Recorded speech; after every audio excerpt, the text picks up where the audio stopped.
And we are live. Welcome to the Motorsport Report.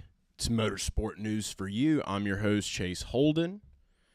And we've got a very packed show today. I want to start off by saying shout out to Chase Elliott and Mustache Energy for doing the damn thing at Kansas. What a race. What a finish. Big shout out to everybody that's been reaching out this week to over the call. For those of you that joined in or have been joining in on the NASCAR live streams, it's been fucking electric, okay, to say the least. It's been fucking electric, and we are doing them for the rest of the season. I've had a Zen in my mouth for an hour. I'm spitting it out on the table. We're going to see how many Zens we get through today. Speaking of, I don't even have my fucking Zen. Where's the Zen? Now I've got the Zen. Now we're good. It is Wednesday, October the 1st. I have Zen because I'm addicted to nicotine. And we're going to talk about motorsports. We're going to talk about racing. NASCAR obviously has a lot going on right now. The big thing that we want to unpack is the new hell yeah. The hell yeah. I saw a tweet this morning from Kenny Wallace where they had this woman. She was very nicely dressed. She had a little clicker. A little presentation clicker. She's from the new 72 and Sunny team at NASCAR. A little presentation clicker. She was ready to show off the hell yeah of NASCAR in a nice sundress. She was ready. She was ready to show off the hell yeah of NASCAR in a nice sundress at a corporate marketing event of how we can get NASCAR back. How we're going to save NASCAR is through hell yeah. We're going to talk all about that. We're also going to be joined by a good friend of mine, Travis Brown, a.k.a. Moonhead. Some of you from the internet may know him for his live racing streams that he does on Twitch, where he calls some electric races on iRacing. Some of the most electric races I've ever seen in my life. The racing on pit road. One of my favorite things ever about what he does is the pit road racing. So we're going to talk about that as well. A little bit of an IndyCar, little IndyCar updates towards the later end of the show, and then we are going to break into the Charlotte ROVAL preview, where we're going to talk all about who I think can win this race. I want to hear from you guys as well. And speaking of hearing from you guys, let's go ahead and open up the phone lines. Right now, if you call 980-317-8717, You hit that phone, you pick up that phone, you dial the number, and you're going to talk to me, and we're going to talk about what's on your mind this week in racing. There's been a lot of new little nuggets that have been posted out. We'll get into X later. Shout out to NOS Energy. This podcast is brought to you by NOS Energy. This live stream is brought to you by NOS Energy. The energy that I have in my body is brought to you by NOS Energy. So, yes. Electric Factory, we've got Colin in the chat. Let's see. Let's go ahead and take our first caller. Welcome to Motorsport Report. What's your name and where are you calling from? Zach from Alabama. It's Zach from Alabama. I want to make sure everyone in the chat can hear Zach from Alabama. If you do not hear Zach from Alabama, let me know immediately in the chat, because this has been an ongoing theme for some reason on this program. But I've got you loud and clear, Zach. What's going on with you, brother? How did you feel about the race at Kansas? It was a good race, not gonna lie. The Toyota's been dominant, but one small move and Denny Hamlin screwed up the entire field for Chase Elliott. Yeah, that did happen. Chase Elliott did win, but Zane Smith pulled the ka-chow. And I wanted to get – I had a feeling you were going to call in today, Zach. Do you think that what happened to Zane Smith, do you think it's acceptable that NASCAR is marketing it so hard as a wall ride crash? How do you feel, Zach? He could be the next Lightning McQueen, Could but be. But I don't know. What do I know? I mean, maybe next year he should rethink. Should be in the 95. Who knows? I think that would be cool to see him. Remember when Chris Bell was in the 95? You remember those days? What year was that? That was like 2020. That was a while back, Zach. It was back. In action. You know what I mean? Levine Family Racing. Dude, people forget about him. Not me. Yeah. I'm not the one. But were you happy Chase Elliott won, or obviously not? Well, I'm glad he won because I'm a Hendricks fan. I root for mostly Kyle Larson, but I'm glad Chase Elliott got in there. Yeah, he got in there, dude. That mustache energy was strong. I mean, a lot of people like to give him shit, I guess, because they're like, oh, Chase Elliott didn't do much in this race. Like, he did lead some laps, though. He did get up front. Yeah. You know, there was Denny had the fastest car, let's be honest. Zach, I'm also curious to know, since you've been the most consistent caller on this program, we've literally done role play together with Ty Gibbs and Joe Gibbs. That's like our thing now. So anytime the Ty Gibbs, Joe Gibbs stuff goes down, you know that me and Zach are going to have you covered on Motorsport Report. I want to know your thoughts on Denny and Bubba. What do you think about that whole debacle? Well, I mean, I would Denny Hamlin. I do not want to wreck my driver, but at the same time, you're fighting for the win, and they're both playoff drivers, so I guess any means necessary. Yeah, exactly. I'm glad that you think that way too, man. Because if not, I was probably gonna rip you a new asshole on this program. But I'm glad that you think that way, because I feel like we all should be able to agree as race fans that when you're out there in that car and you're one man behind the wheel, it is your job to win the race, and there are no teammates at that point. And I feel like, especially when it comes to the last lap of a race, there are no teammates. There's no drivers, no driver owners. It's just one man in a car wants it all. And I think that anybody making an argument against that is stupid. Yeah, I mean, you want to go teammates. You rather go Formula One, you want teammates in racing. Exactly. That's something I can understand. I respect you as a Formula One fan because you understand the true dynamics of Formula One. And then when people from Formula One come over to NASCAR and IndyCar and they expect it to be the same way, that's when I'm like, you're stupid. Go back to Formula One. But you understand the dynamics here. You understand the dynamics between American stock car racing, American open wheel racing, and globally accepted Formula One. That's the differences here. Are you excited about all the new Cadillac F1? We don't talk about F1 a lot, Zach, but I will say that we can talk about Cadillac. Have you seen all of the Cadillac announcements from this morning? Are you excited? I have not heard any announcement this morning, but I am excited for Cadillac because we have a home manufacturer now, so I'm excited. I'm excited about it. So Pietro Fittipaldi is going to be on the team. He announced that this morning. Simon Pagenaud is going to be doing some work with him as well. And they hired a new sim driver, Chad something. I don't know. But seeing P. Fitty get on board to do some work with them and Simon Pagenaud is pretty big. So I think that's a pretty cool little news nugget right there. And if there is one thing that I'm going to get excited about F1, it's going to be Cadillac, and that's about it. Because my grandma drove one, and I drove one in Midnight Club, Midnight Dub Edition, when I used to have a PlayStation Portable. I drove a Cadillac around, an Escalade, and I listened to Lil Jon, and it was great. Yeah, like, I'm going to buy a jersey, a Cadillac jersey, whenever the 2026 jerseys comes out. I love it. I might do it too. I might buy me a Cadillac Polo, dude, and I'll wear it one time. Maybe one time. But it depends on how good it looks. Maybe Austin. Maybe if they're black and silver or black and gold alternating, I'm down. I'm in. 100%. Yeah.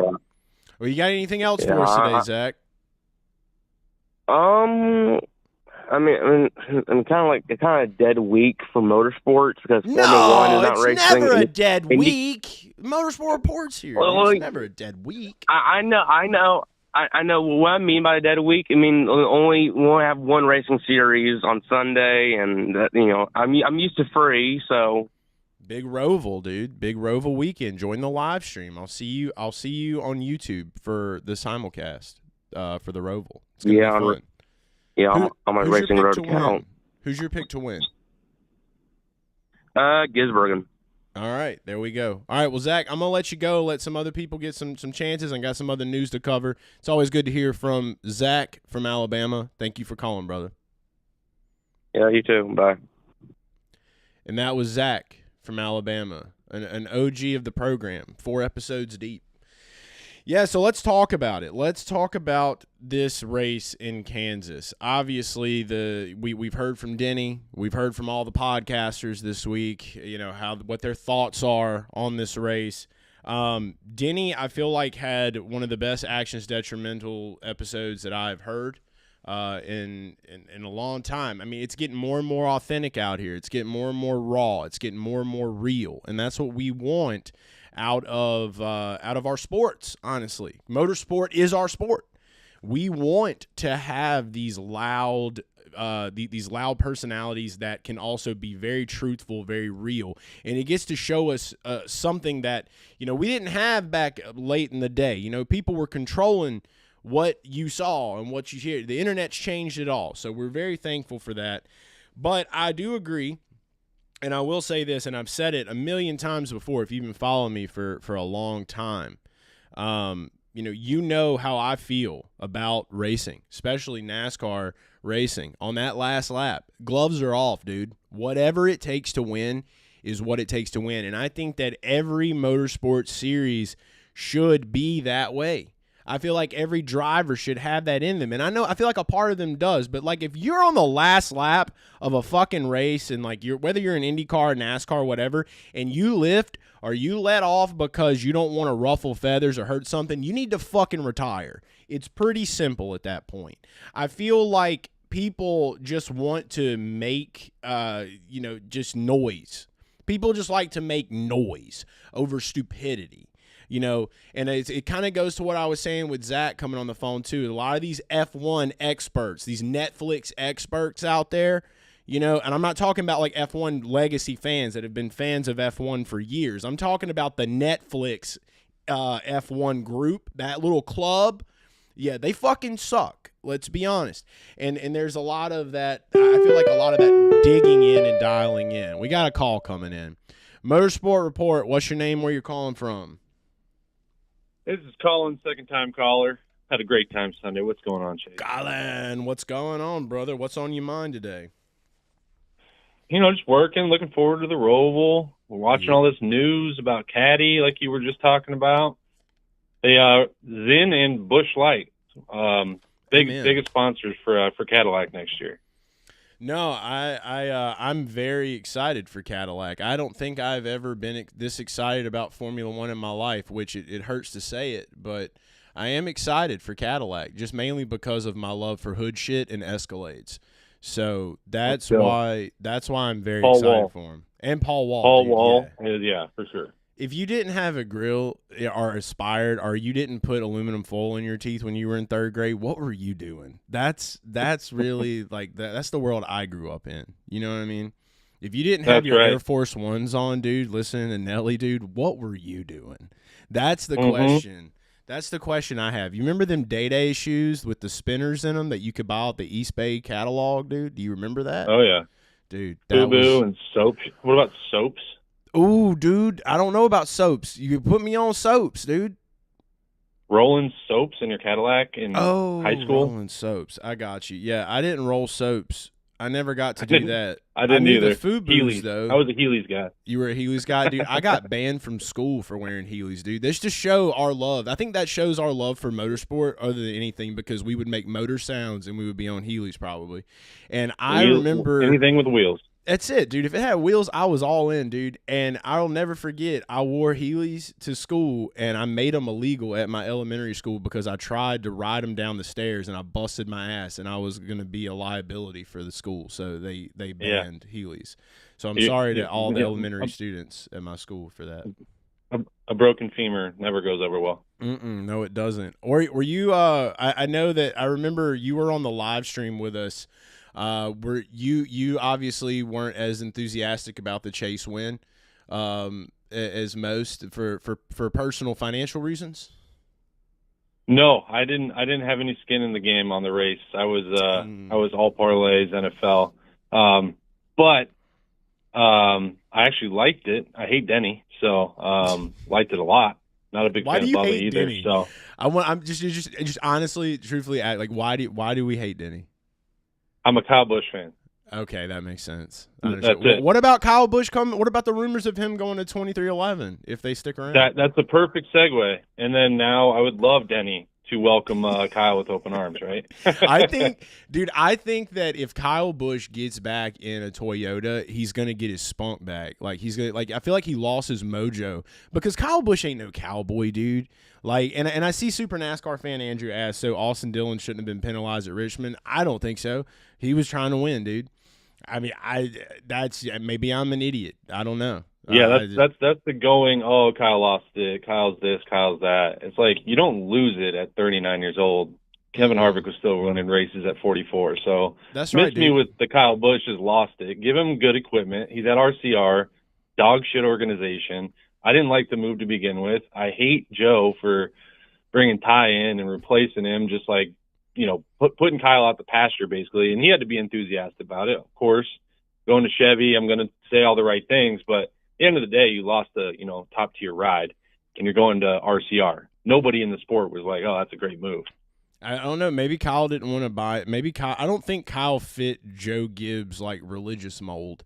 I feel because when you look at Kyle Busch's like ads he does with his wife, like they're off like doing like almost sexual advertisements for companies and just very that. Yeah. I mean, like Kyle I Busch. can't defend that, but I'm an old school Kyle Busch fan. I was with him since like 06. So it was like, Okay. Yeah, all that new stuff, and he is kind of a fucking dork, like 100%. Dude wore like, a man thong. That, Dude wore a man thong. I'm a shithead Kyle fan. Like I liked when he was shithead, complete dick, heel, all that good stuff. And then See, I'm a Kurt he Busch cleaned up fan. his act, you know, got married, had a kid, all that, you know, all that's great. But yeah, he definitely turned up the dork in the last couple of years for sure. Yeah, I mean, is that maybe that's what happens? I don't know. Like, see, Kurt Busch, his older brother, he was a little bit smarter. I was always a big Kurt Busch guy because he was fucking all over the place. That guy just brought the entertainment factor to new levels of the shit he would do. I mean, marrying assassins. His radioactive, yeah. I mean, all time radioactive. You know, Kurt Busch meltdowns were amazing. Yeah. Typically, if somebody hated the guy, I probably liked them. That's typically how it went. Big Tony Stewart guy too.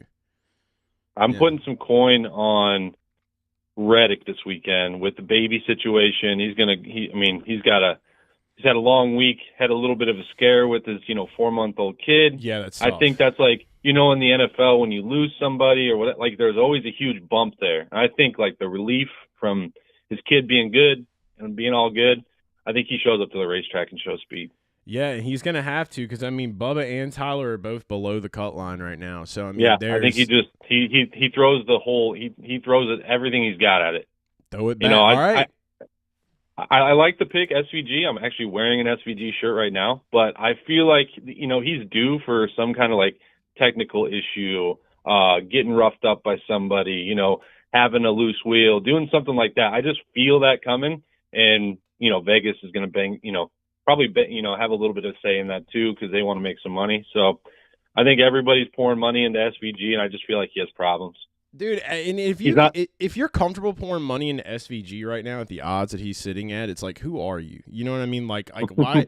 Like, dude, you bet on like MLS soccer only. Like that's the way that I feel about people that are all in on that right now. So you were betting Max Verstappen every week into 2023. Yeah, and don't forget, Shane Van Gisbergen has not won at the ROVAL. He has not. He finished 7th here in his first start.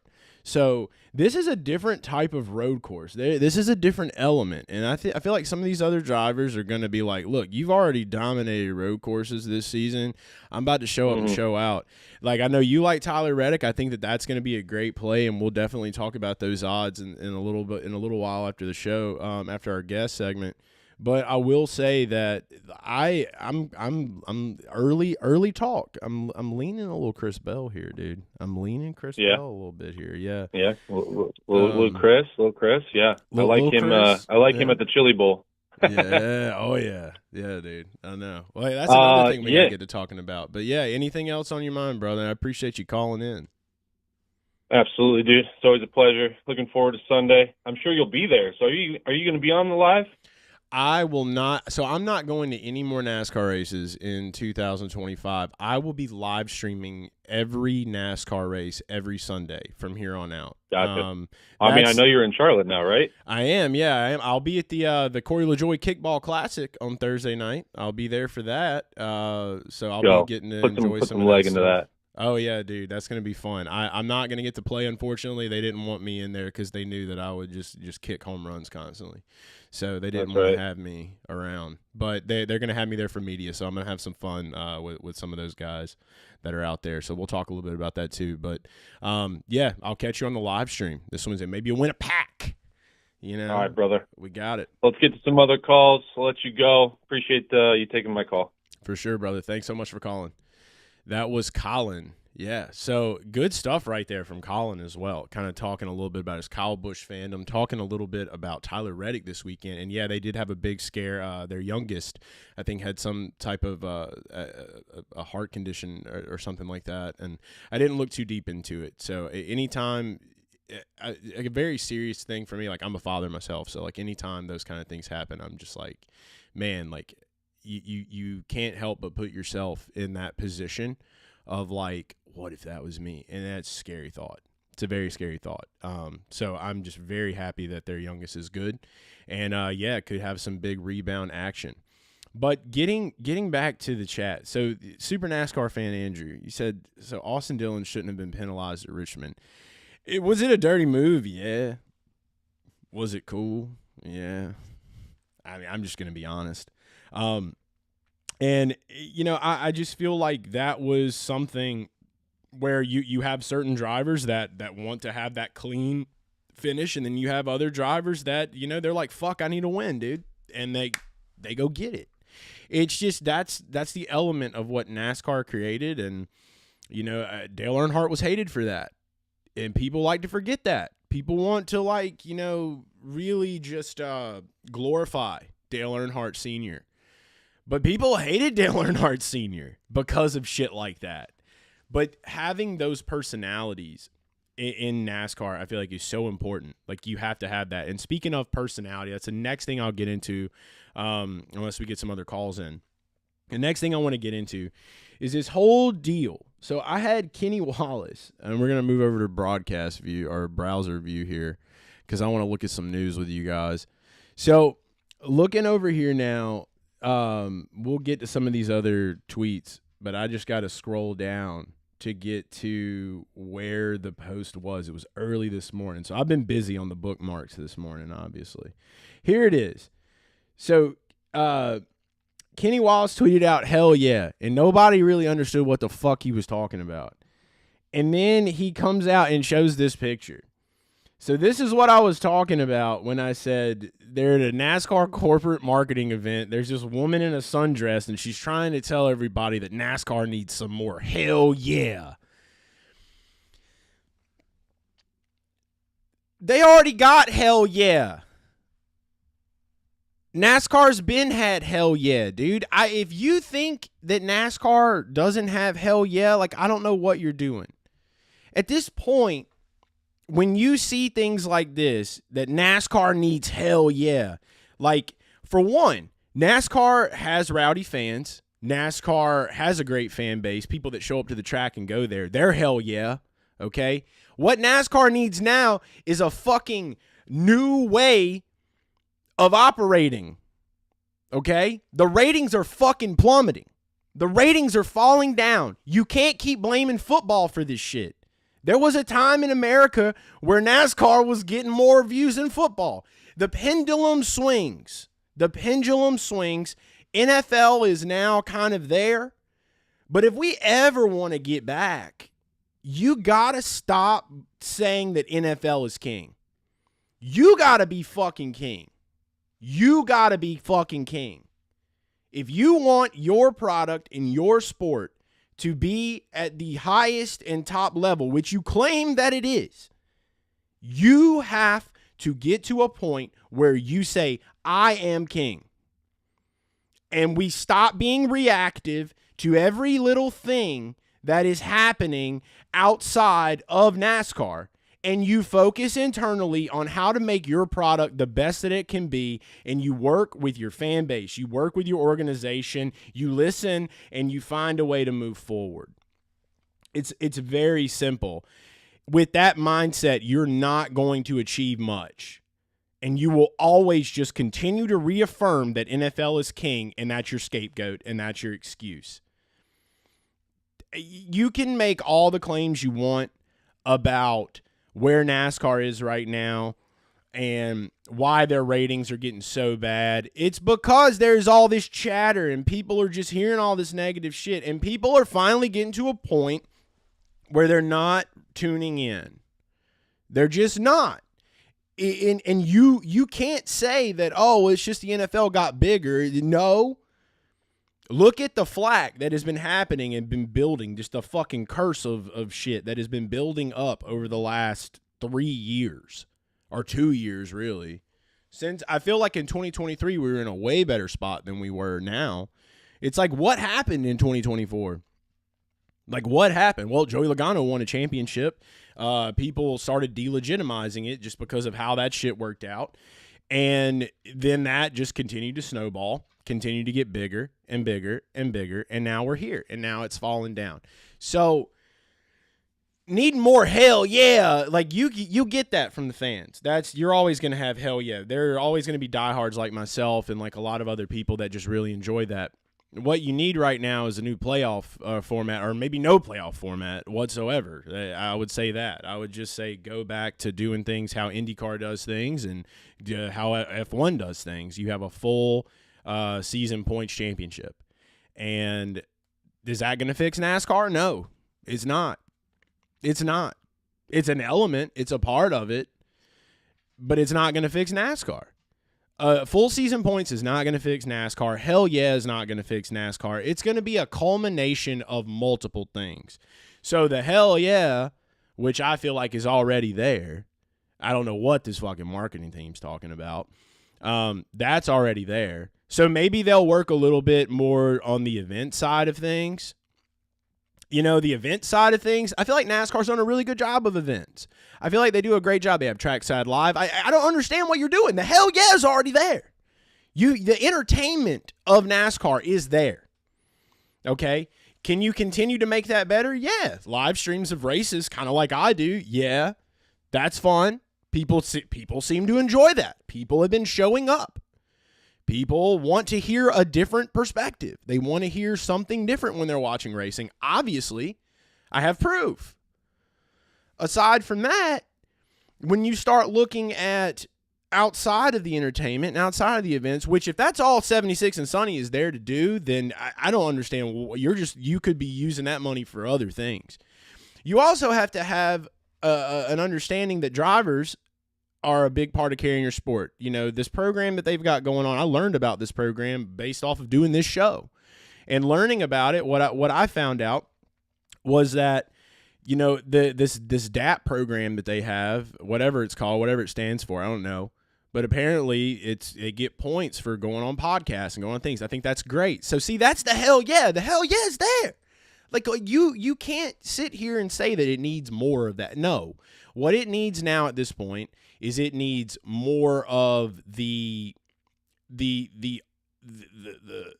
legitimacy, the serious factor, because you're always going to have that silliness and that entertainment, and that does belong, and you do need that, especially at tracks like Talladega and stuff. There's people that go to Talladega just to party.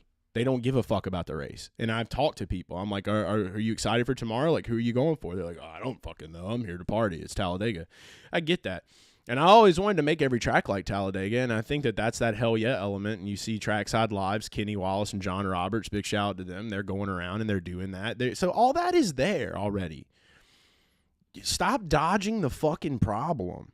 Like, it's figure out how to get rid of these things that you think you need to make you like stick and ball sports. Get back into the motorsport conversation. Be a part of motorsport. Be a part of IndyCar. Be a part of F1. Like, do what they're doing. You get back to that, it's going to force teams to have to do things differently. It's going to create those storylines. Dale Jr. talked about it on his podcast. He had a great segment. I put it in my Instagram story where he was saying, that I remember, like, there was this one race, and if my dad didn't do this and he knew he wasn't going to be able to climb there at this point, it was something to that effect. But, it's that type of thing. Like, the stories are going to write themselves in sports. The stories write themselves in sports. You can't force and manufacture that shit. You can't. You got to let it authentically write itself. And creating that full season points, do you really think someone's going to run away with this schedule?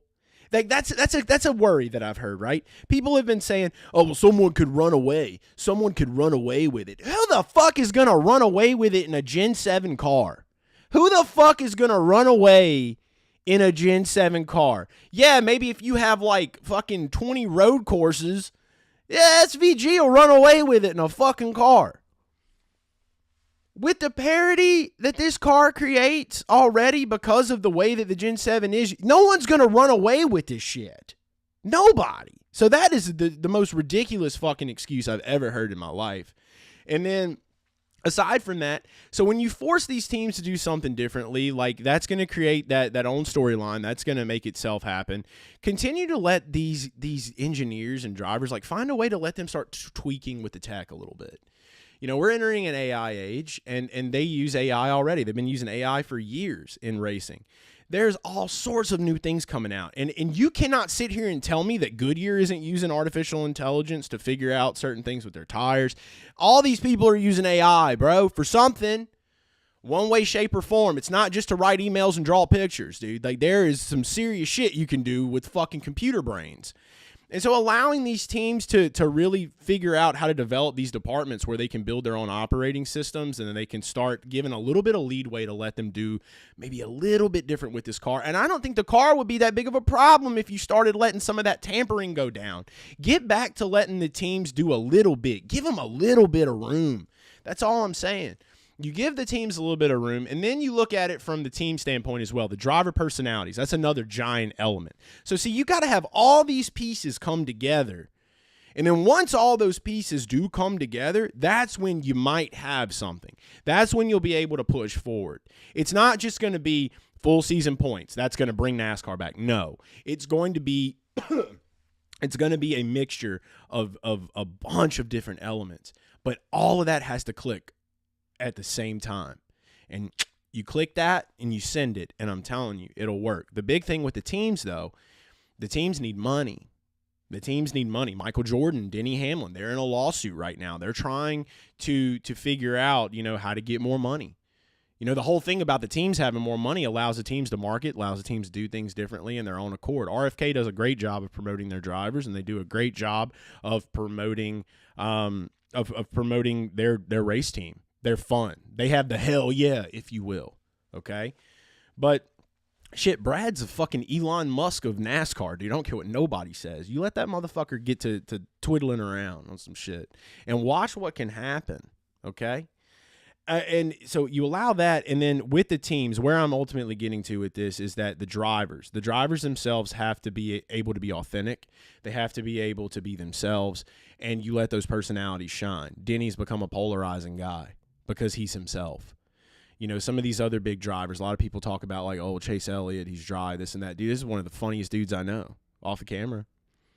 He's fucking sarcastic. He's quick-witted. Like, he just doesn't get to show a lot of that, And so I feel like when you allow your drivers to be themselves, you're going to get that automatic, authentic draw, and people are going to come in. And so when you can make that happen, you need money to make that happen, right? You need money to operate, because if you have a sponsor that doesn't really like that or doesn't say that, then now you're putting your money in jeopardy. So you got to think about these things. We got to think about these things. All these things have to come together to make NASCAR all that it can be. And then once we can figure that out, once we can figure out how to get all those things to happen at the same fucking time, that's when the push can happen. I'm doing the same shit. I mean, I've been watching the same shit in IndyCar. 2024, I started doing Speed Street with Connor, which, by the way, that is out today. Go check out the new Speed Street. Me, Connor Daly, we were joined by Jamie Little this week. So we got to talk to Jamie Little a little bit about the Fox deal with IndyCar. They just bought in. They've got, the next 5 years, IndyCar is going to be on Fox. They also have a stake in the actual series itself now. So, IndyCar is on the up and up right now. And I love IndyCar. And I think that series needs a lot more shine because it's got some exciting fucking racing right now. They got a full season points too. So, obviously, Alex Palou ran away with that shit this year. I think they need more ovals in IndyCar. And I'm not going to get off of that. But what I will say is that they're seeing the writing on the wall in IndyCar, and they're starting to do some of the right things. And NASCAR better fucking get on the gas. That's it. NASCAR better get on the fucking gas because IndyCar's coming. And I can speak to that from an inside point of view and from an outside point of view. And I don't think it takes much to see that IndyCar is coming. And most people, some of you in this chat, will probably be able to, say that, like, damn, yeah, like the fucking 27% ratings increase this year was huge. They got more star power coming in. They're on the ground right now, and they're getting ready to run. NASCAR is off the ground, but they've got to get some more of these elements clicked in so that they can stay off the ground. And it's going to take more than just full season points. It's going to take more than hell yeah. It's going to take a mixture of elements. I wrote an article about this on Substack. You can check it out if you want to read more into it. I'm not going to talk too much more about it. We all know the ratings suck. We've heard from everyone else. Shout out to Chase Elliott, though. An electric fucking finish. Playing the playoffs the way they're supposed to. And so now we're sitting with him leading the points. Ryan Blaney's in second. Kyle Larson third. Denny Hamlin fourth in the points. Christopher Bell fifth. William Byron sixth. Chase Briscoe seventh. Joey Logano in eighth. And then below the cut line, you have Ross Chastain, 13 points to the bad. Bubba Wallace, Tyler Reddick, and Austin Cindric. So this weekend has got a lot of major implications, especially for 2311. 2311 is in a rough spot. And we'll talk about odds and we'll talk about all of that once we come back from break. But we're going to have Moonhead joining us very soon. So if you have any more calls, get those in. I got time for about probably one more call before we get to Moonhead. But wanted to talk a little bit about the IndyCar updates real quick. Like I said, the new Speed Street episode is out. We had a great conversation with Jamie Little. In IndyCar right now, there's a lot of chatter about Cleveland. And I saw this pop up yesterday. Let's go take a look over on the browser view. Get off the NASCAR points. Let's go back to X, where the fun happens. Hell yeah! Saw something that was posted by Adam Stern, where he was talking a little bit about this Cleveland. David Land as well, another one of my good buddies. He said Burke Lakefront is technically in downtown Cleveland, right? So Burke's obviously this older, it's an older airport. I haven't really watched much of the races. I need to watch some of those races. And yeah, apparently that was a great track. So everyone's pissed off now because they're like, return to downtown Cleveland. Like, why aren't we going back to Burke? So yeah, the streets of downtown Cleveland could be looking to get a race in IndyCar. Street course racing is going to be big for IndyCar. That's how they're going to really be able to draw up a lot of attraction. I feel like over the next couple of years, if they're not going to add any more ovals, that's going to be huge. Also, this was a pretty cool little piece, too. Motorsport shared. There's a teacher in Georgia. She's like a giant Chase Elliott fan. All those children in that classroom.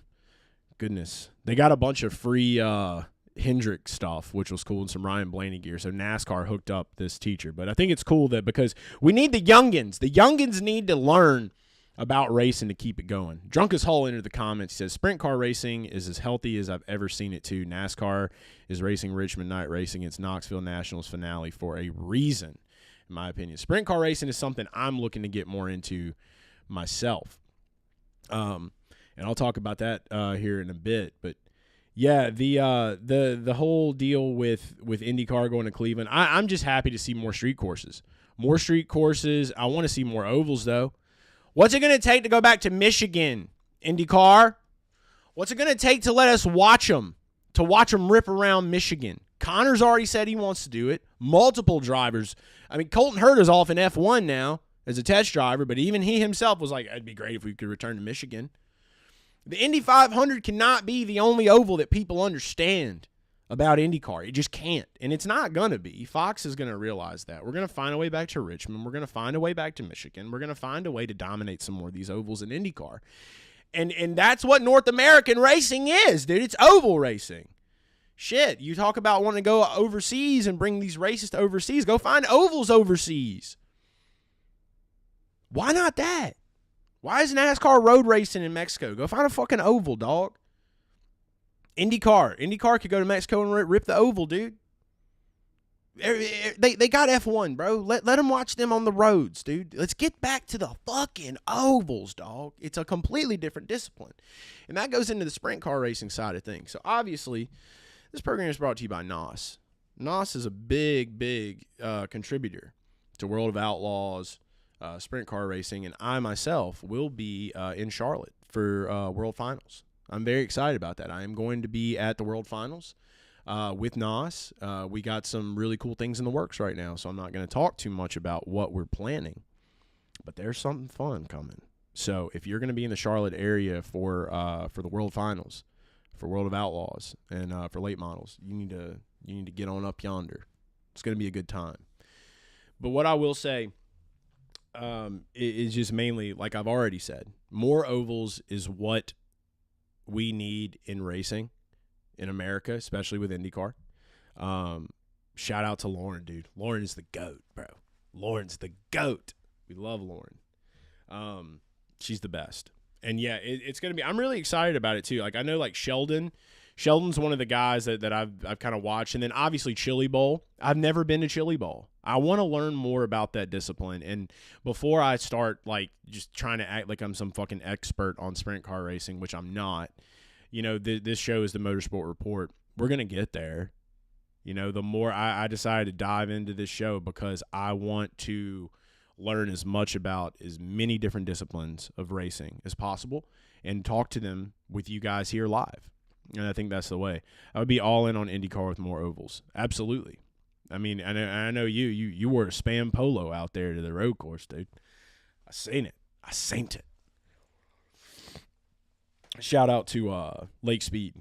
But yeah, I think IndyCar is finally coming around to that, but they're going to try to capitalize on these street courses. They got the Arlington street course coming up. That's going to be really fun. And that's something I'm looking forward to. We talked a lot about, you know, the driver moves yesterday on Speed Street as well. So like I said, I really encourage all you guys whenever you're done here, you know, go listen to me and Connor chat a little bit about the moves. We talked a little bit about the Penske move finally because we took a week off. Got back this week. We talked about how the dynamic has shifted at Penske. I feel like Joseph Newgarden is probably about to have a comeback season. That's going to be big.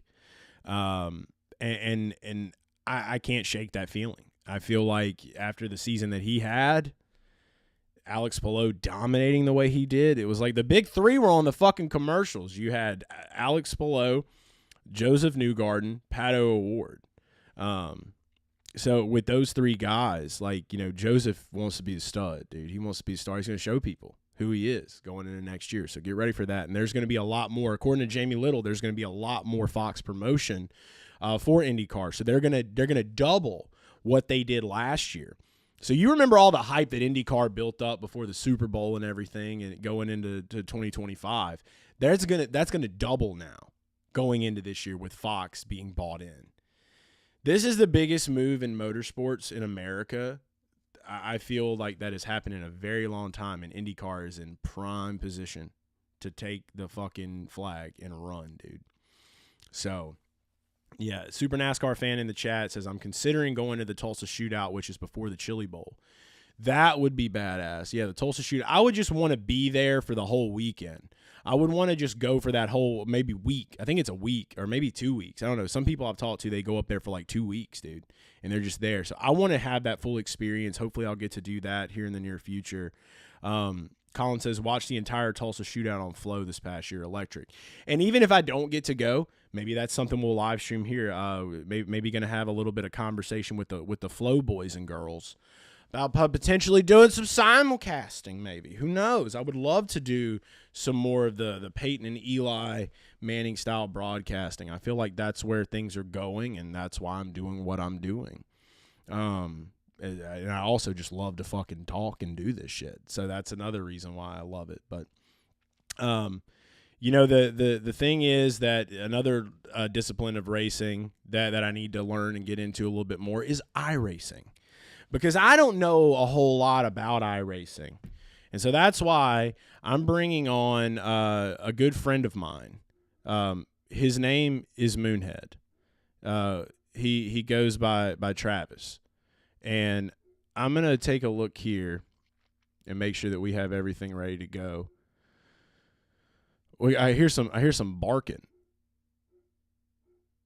My dog's barking. Oh, Lord. Dog's out there barking. What are we going to do? Oh, Fred. Shout out to Fred. Great guy. All right. So let's get this man set up here. Moonhead taking over my entire screen right now, guys. I'm going to do this as easy as possible, so that way we don't fuck up. I got Travis here right now. Let me get you cut in. I have no producer, so I'm having to do full production as we speak. But I've got the man himself, Moonhead. Let's see if this transition works out. Here we go. Bam. Moonhead is on the stream. Travis, what is up, brother? Can everybody? Hopefully everybody can hear you in the chat. Pretty sure they can. We're on this collab cam. I feel like you have good internet, right? Yeah, well, yeah, I do now. You have to have good internet, yeah, because I feel like anytime I have people that don't have good internet, it crashes. And it's never good. Yeah, no, I should be set up. I'm excited to finally have you on, dude. We've been chatting a little bit since I got up here, and we're obviously I'll be seeing you on the greens after this. Yeah, dude. That's what I'm excited about, dude. How's life been, man? Like what's been going on? I've been seeing a lot of stuff online, and one thing I haven't really got to talk to you about or ask you about, has there been some kind of Mooncar strike, dude? And that it's back now? Yeah, we really just went on like a break, like. We did it so consistently for like 5 years that it just kind of turned into, it was driving me crazy having to put up with iRacers all the time. So I decided we needed a little bit of an off season, and now we're coming back and kind of doing it like a once a week, treating it like the show it is, you know, like you can't Mooncar 5 nights a week. Realistically, eventually you're going to run out of shit to tear up. So your voice is gonna get fucked up too, dude. Yeah, I'll be honest. I think I've got vocal damage for the rest of my life from some of the runs of Mooncar we've done. Sinus strip guy. Yeah. Yeah. Dude. You gotta get on that hot tea life, dude. After the Bristol night race, dude, I thought I wasn't gonna be able to talk for a week, and damn, the wife hooked me up. She got me the hot Earl Grey with the honey. Oh, dude. Okay. Changed the game for me, dude. Big hot tea guy now. Fuck coffee, bro. I don't want to have diarrhea. You know what I mean? Yeah, maybe I'll move to hot tea. I'm not a coffee guy. I'm a big Celsius guy here lately. No free ads, but we don't talk about that here. But yeah. Oh shit. Yeah, but it's okay because I'm going to the Kickball Classic. Nos. Yeah, big NOS guy. He's a big NOS energy guy. 100%. You also are big on that Liberty back there, dude. Tell us a little bit about the sponsor you've got, Liberty, man, because I'm kind of an advocate for what they do, dude. Yeah, they are America's THC seltzer, and they've actually got some more things coming pretty soon that I'm really excited about. But right now, you can get 5 or 10 milligram lime or watermelon seltzers. I partake pretty much nightly. Damn sure every night I'm doing Mooncar. Dude. But yeah, I got linked up with them through Donovan Strauss. He races Car Store. That's actually on a late model. That's one of his hoods. He wrecked somewhere, and so they gave it to me. But okay. So that's another form of racing. See, we were just talking before you came on about there's so much different racing that I've got to really dip my toes into. Like obviously sprint cars is one I'm about to be doing a lot with because of NOS energy and all the stuff they do. World Finals is coming up in November. Yeah, we'll talk about that in a little while too. But the thing that gets me is like the late model stock car racing is huge. The Cars Tour is another big one. You have a lot that you do in that arena. What's the landscape looking like right now? It's good, man. I mean, it's interesting because the Cars Tour has blown up in a way that it's almost a blessing and a curse, in my opinion. It's the biggest it's ever been. It's healthy. It's attracting huge crowds. Exciting to watch. The broadcast is really, really good, and that's all great. But I will say, with all that comes, you kind of lose the grassroots aspect where it's not the family teams now; it's the development programs, and so there's kind of the culture war is probably not the right word, but like the clash between the grassroots crowd and the development crowd right now. So you got Tristan McKee, that Spire kid. He wrecks somebody's shit every race he's in. It doesn't matter where. If he is in a late model, somebody is getting destroyed at some point because of him. And so he's got a lot of enemies right now. Landon Lewis in the KHI car, he doesn't have a huge fan base. But while I say, the grassroots side has kind of suffered, in my opinion, all of that I just said is good for the storyline. I mean, it's not my money. It's not my cars they're tearing up. It's really exciting to watch, and it's exciting to watch everybody get mad at them. So I think the Cars Tour is at a really good spot. Not to mention, I say all that, there's a lot of really, really good racing that happens in the Tour too. Watching the championship battle, even, Connor Hall's kind of struggled here as of late, but he's not out of it. Landon Lewis, he's had some tangles with some people, so you never know what's going to happen with him. And then you got guys like Minnie Tyrell, who is one of the family teams, really. Yeah, Minnie's a badass. He's awesome. Minnie is the man. But he is kind of a family operation. He's not doing it on the budget. A lot of these guys are. And that's pretty cool. And then obviously I'm sure you've seen Huffman, because he's very big in the Twitter sphere, and he's had a hell of a the marketing side of with his definitely. Sponsorships. He's bringing some very, very big brands in there too. So between just those five, whether you're a fan of Landon Lewis or the Tristan McKees, or you're like the grassroots guys, or you're just kind of like me and there to be entertained, I think the Cars Store, it's must-see TV right now. Like, I think a Flow subscription, once again, no free ads, but a Flow subscription these days is like one of the most easy purchases for me to justify, because you get all the dirt racing in the world, really, other than what's on Dirt Vision. And obviously, people I know get bent out of shape about that, but High Limit, you get all this late model racing, all this stuff across the dirt board. You get the Chili Bowl coverage, which in my opinion is worth the year's subscription along. You get the Gateway Dirt Nationals in St. Louis, which is just, that's a circus on wheels. Yeah. It's great. Yeah. The Snowball Derby now, the entire Cars Tour season, ARCA East, ARCA West, like if any type of racing you could think of, modified racing, you've got it for whatever. I don't even know what it costs. They've got me. Yeah. I don't even look anymore. That's like the Wheeling ZZ Top series. That's what I like to call it. The Wheeling Modified, dude. That's ZZ Top series. That's the way I see it. Modifieds are the shit too. They're kind of slept on, in my opinion. I learned a little bit, like when I was living in Louisiana. The guy that I was the International Chase Station was actually the front office of an old abandoned Firestone shop. So he had his dirt cars like in the garage bay. So I would just go in there some nights, dude. I'd just be smoking cigarettes, bro, and just like looking at it, just like, I don't know what the fuck I would do with this. Like, I don't even know where to start. But it's something fascinating, man. Like, the more you learn about it and just like how much of a hold it has on people, you definitely want to get into it. The Flow subscription thing is something I'm going to be definitely looking into myself, just so I can learn a little bit more about the different disciplines. But one thing about the Cars Tour, they have a full season point championship, don't they? Imagine that, yeah. Yeah, most still awesome. Yeah. So that's obviously what I want to talk with you, and then I have some questions. So anybody in the chat that has some questions for Moonhead, we'll get those in too. But the one thing I wanted to talk with you about is, obviously me and you got into this whole thing like from NASCAR. Me and you met each other through just our love of NASCAR and a love of NASCAR racing. How do you feel about where things stand right now? And do you feel like people are blowing shit out of proportion, or do you feel like we're finally at a spot where things may be at a tipping point for some actual fucking change?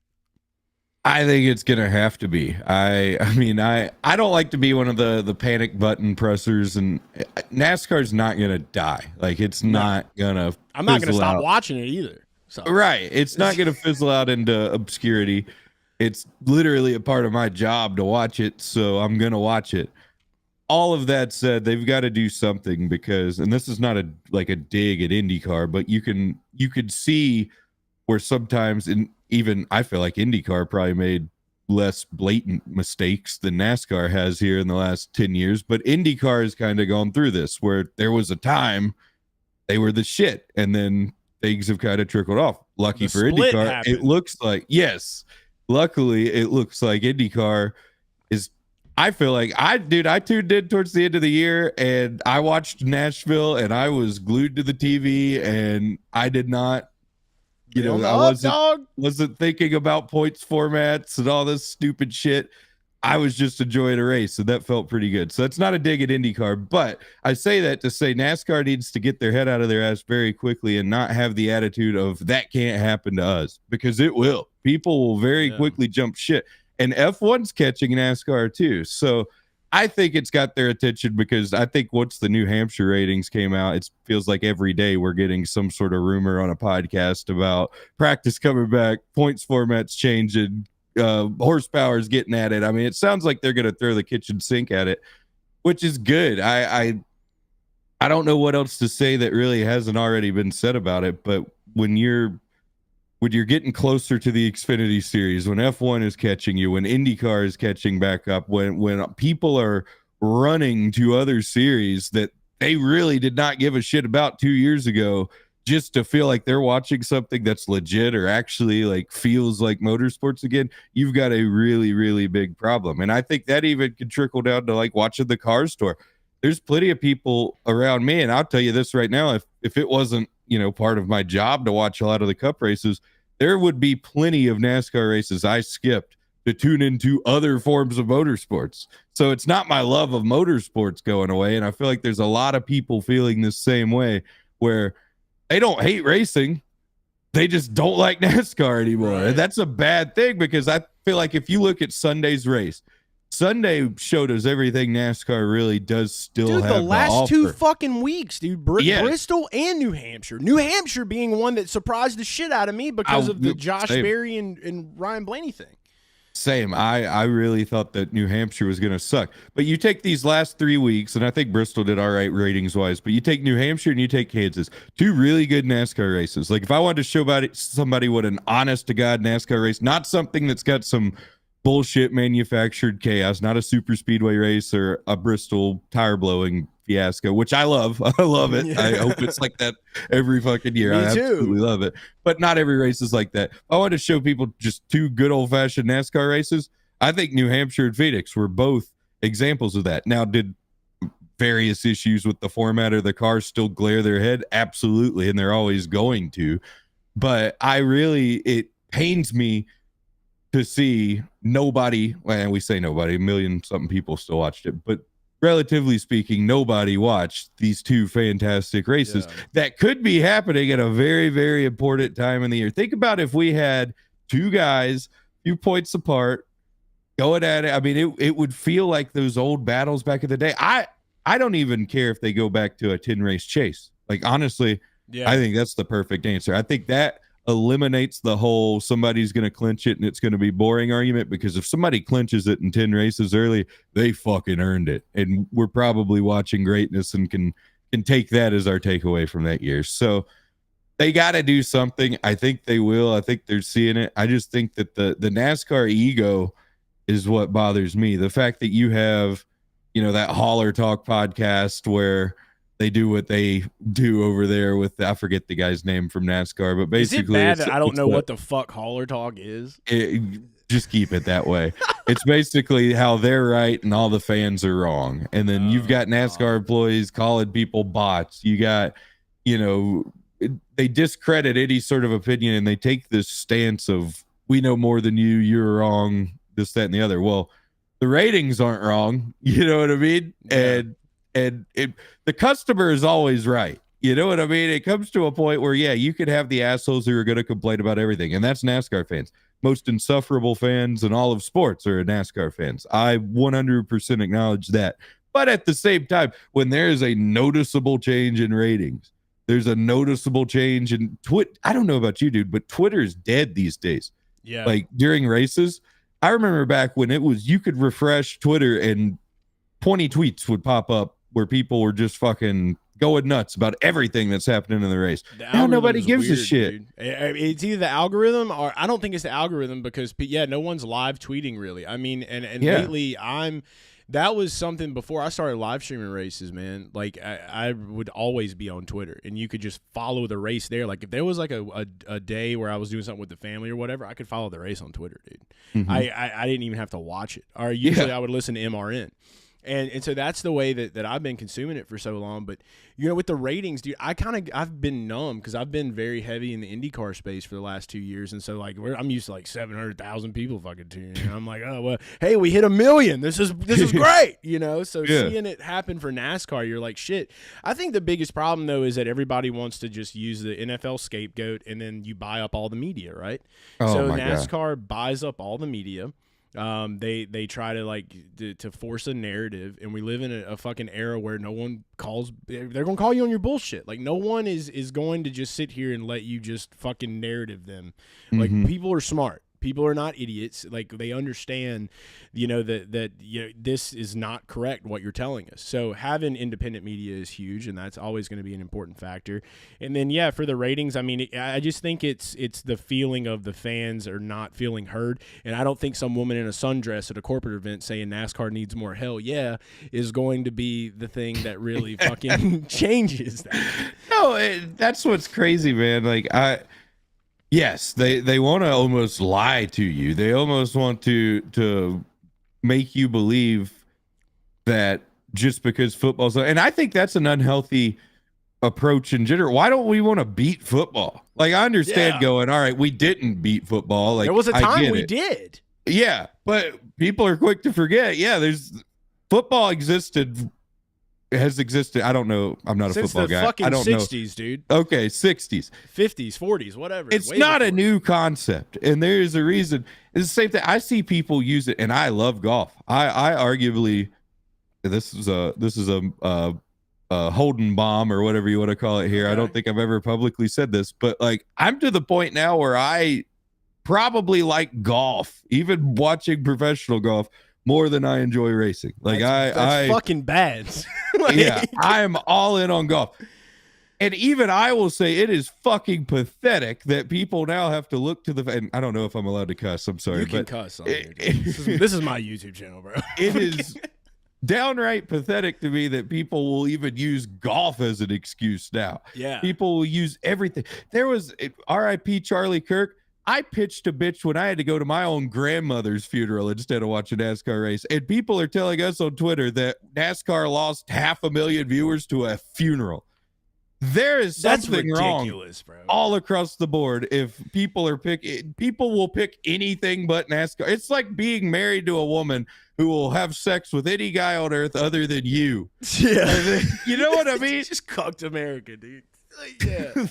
They're choosing everything but NASCAR, and we're just sitting there going, well, it's all right. Yeah, no, it's like at some point, stop fucking finding an excuse and fucking pick up your bootstraps and pull yourself up and get to fucking work, man. I mean, it's as simple as that, and that's what we were talking about. It's like it's not just going to be a full season points format that's going to fix it. It's not just going to be the car that's going to fix it. It's going to be an element of so many things having to click at one time, because there's a list, and I feel like if you can make all that work, that's when you have a shot. So I mean, it's never going to be easy, and it's just a lot of people got to learn how to get out their own fucking way.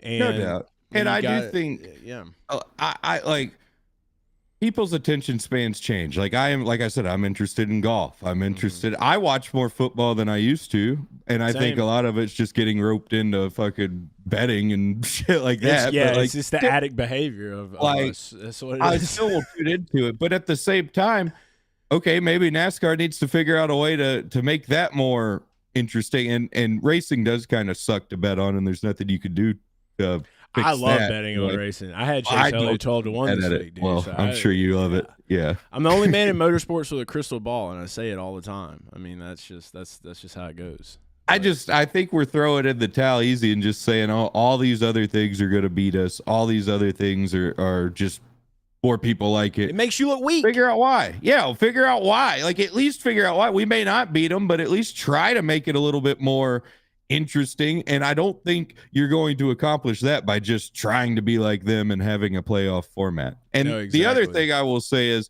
a playoff format is doomed when you're trying to be like stick and ball sports, and then you're putting it up against the biggest stick and ball sport. Like, it just, to me, that should be the ratings argument they're looking at. Like, why are we doing a playoff format against football if football is the reason we're not getting a rating? Like, I think it's all just broken from top to bottom. I think that to make ourselves seem legitimate, the format, I feel like, is the biggest like glaring issue that there is. The car will probably take time. There's not one fix for that car. I hate the car from top to bottom. I wish they never did it, but they're not going back. So that'll take some time. I think the one glaring issue will be a format that at least seems legit to that core motorsports racing fan.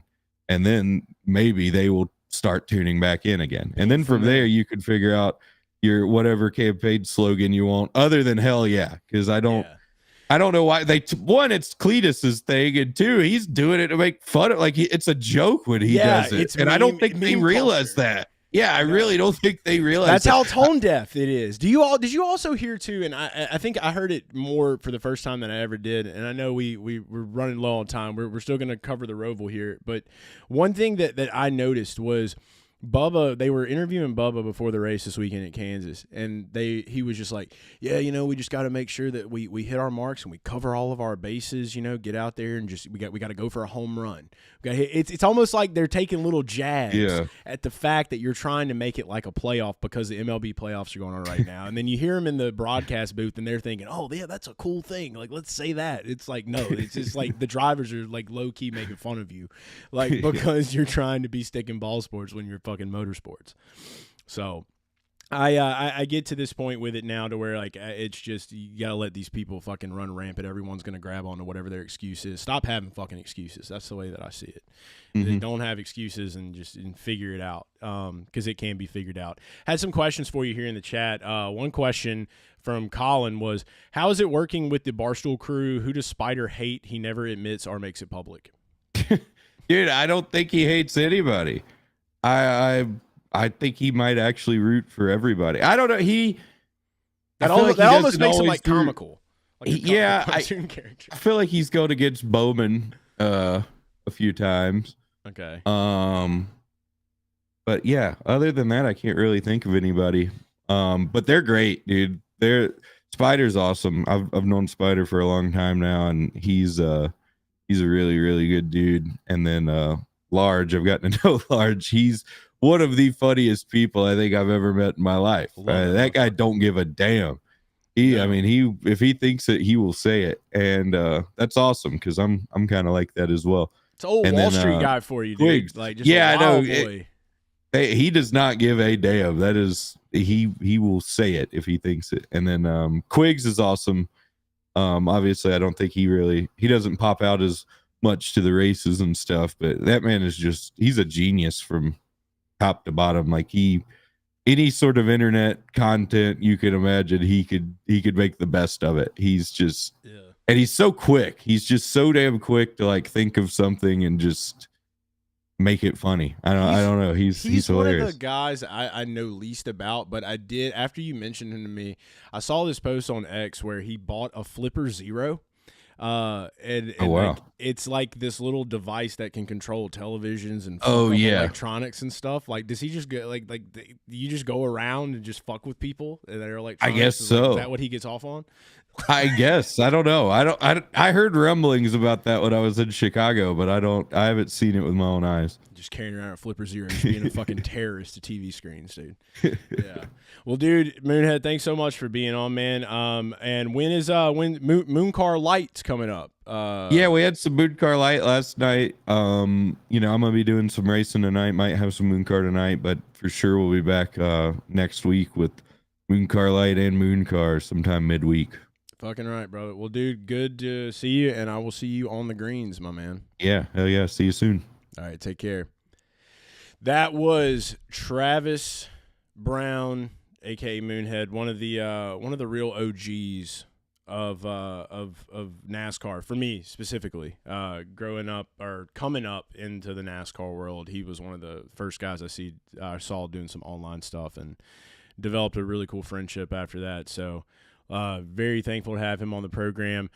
Get your calls in, 980-317-8717. Do you have anything you want to talk about? Hope you enjoyed that conversation with Travis. If not, we're going to go over a couple more news pieces here over on the X, and then we're going to get into previewing the ROVAL. So we're going to be talking all about the Bank of America ROVAL coming up this weekend in Charlotte. It is the elimination race of the round of 12, and we're getting ready to move into the round of 8. The NASCAR season is coming to a close. We are still riding out the playoff format, obviously, but, creates that drama. Gives them what they want, There's all these different back and forths these days, so you take it for what it is. Colin says availability of betting on your phone and popularity of fantasy has football on another planet. It does, and I think that that can exist for NASCAR as well. So we're gonna take a call. Motorsport Report. What's your name? Where you calling from? Yep. Hello, Super NASCAR fan Andrew. Andrew! What's up, brother? How you been? I'm great. How are you? Finally had a day off of work, so I love that. You've been all over, dude. Andrew, tell everybody a little bit about what you do, man, because what Andrew does is like the true American gypsy, and we love this man to death. What do you do for a living, brother? So I'm an usher. Pretty much have two jobs doing the same thing. One working Red Wings and Pistons games, and then the other working the Detroit Lions game. And then in between, all the concerts and a whole bunch of fun with that too. Michigan football games. Yeah.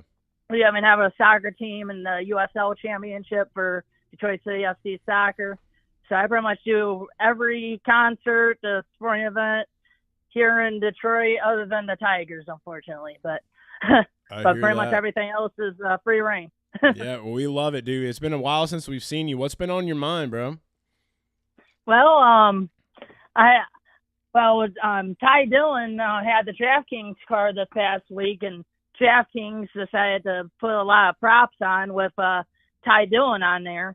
And one of the group bets they had was SVG, Ty Dillon, JJ Yaley, and Cody Ware. And I bet SVG to win that group, and he got his first top 10 on an oval. Hell yeah, and you got to win. Yeah, I got a win with SVG on an oval. How about that? That's probably insane. the first that anybody gets to say that. No, that was very impressive, man. Like, SVG is really coming around at this point. And, like, I think that top 10 really solidifies it. Going into the ROVAL this weekend, he's the obvious favorite. And we're going to talk a little bit about that too. But, I find that hilarious that they made that prop, because they had no other choice but to squeeze him in with that crew of drivers because of the on-track results. That's pretty funny. Yeah, and surprisingly, Ty Dillon wasn't that far behind him. I think he finished like 13th or something like that. So yeah. if Ty Dillon somehow beat that group with that DraftKings card, that would have been something. Yes, so I'm glad I cashed. Hey, we're just happy to see the sports books taking pride in the car. I still think FanDuel is they stay sleepy with their odds, so that's why we love them over there, But DraftKings is they're doing a lot, I know, with the Barstool crew and coming over and finding ways to get into the sport. We're always just happy for any sponsors we can see coming into NASCAR, right? So. Yeah. But yeah. What did you think about that finish, man? What did you think about the Chase Elliott win, the Denny Hamlin Bubba drama? Like, what's on your mind with that? Yeah, that was definitely interesting race, and I was working at a concert and everything, and trying to sneak in and see what the finish in my phone in my pocket and all this and that. It's a lot to multitask and stuff. Oh, yeah. I try to get around and watch the finish and stuff. Chase Elliott getting that win, that was cool, because I'm one of the few out-of-towners that actually have been at the pool room when he won a race and got to hear the siren in person. So yeah, that's one place I still haven't been. So you got me beat on that, Andrew.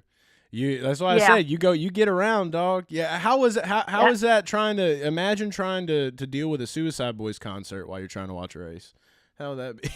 Yeah, I worked their show a few weeks ago, and it was another awesome show and stuff. And actually, Suicide Boys really isn't the hardest crowd. It's a hard crowd, but it's not the hardest one that I've had. Kind of a gothic crowd, a little bit of a gothic crowd, you know, for sure. Yeah, it's good people. Shout out to Scott. Scott's somebody that I knew back from Louisiana, so getting to see him and his rise to fame and the millions of people they've captivated, it's always awesome. So he's one of the homies, and he's into NASCAR now too. I got his ass into NASCAR, so they've been watching a little bit of racing.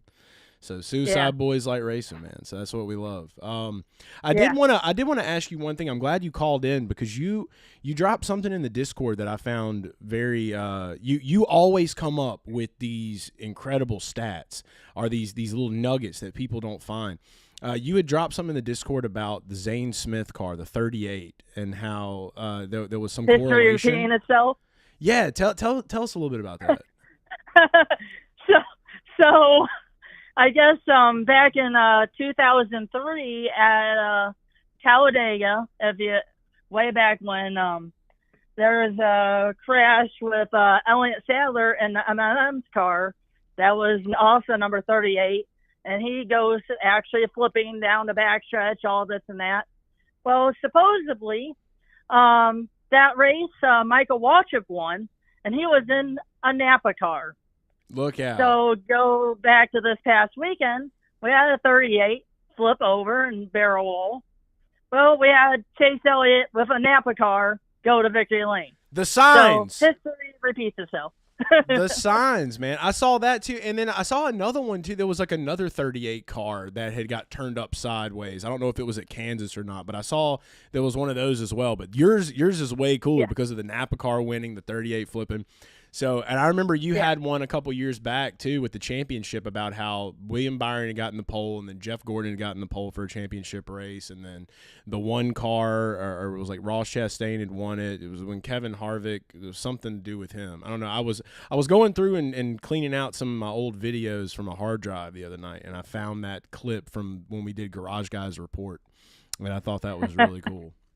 So it's always good to hear from you, Andrew. And are you what's your next race? When are you going to be back at the track? Well, it's actually been a while since my last race previously was actually a Chicago street race, and so it's been a while where I've been working quite a bit. I did get to go to some short track action when I had a day off, and got to see Noah Gregson and Hosefar. Unfortunately, had to back out, but it was the ASA Stars Tour at Owasso Speedway, which that actually ended up being the most laps ever that Owasso Speedway has held. It was a 300 lap race. It still went by pretty quick with being a short track and everything. But that ASA Stars Tour is definitely interesting, little grassroots late model series, similar to all the other late model series. That'll be something to look into. Something I need to look into. Now that I'm up here in short track country, I got to start going around to some of these other races. Well, if you're ever in the North Carolina area, you know, to holler at your boy. And you're in the Discord too. Kind of a king of the Discord. Super NASCAR fan. I will be going to Talladega and Martinsville back to back. So there you go. That's the plan. However, I know you say that it's not going to be a runaway championship, but you just never know.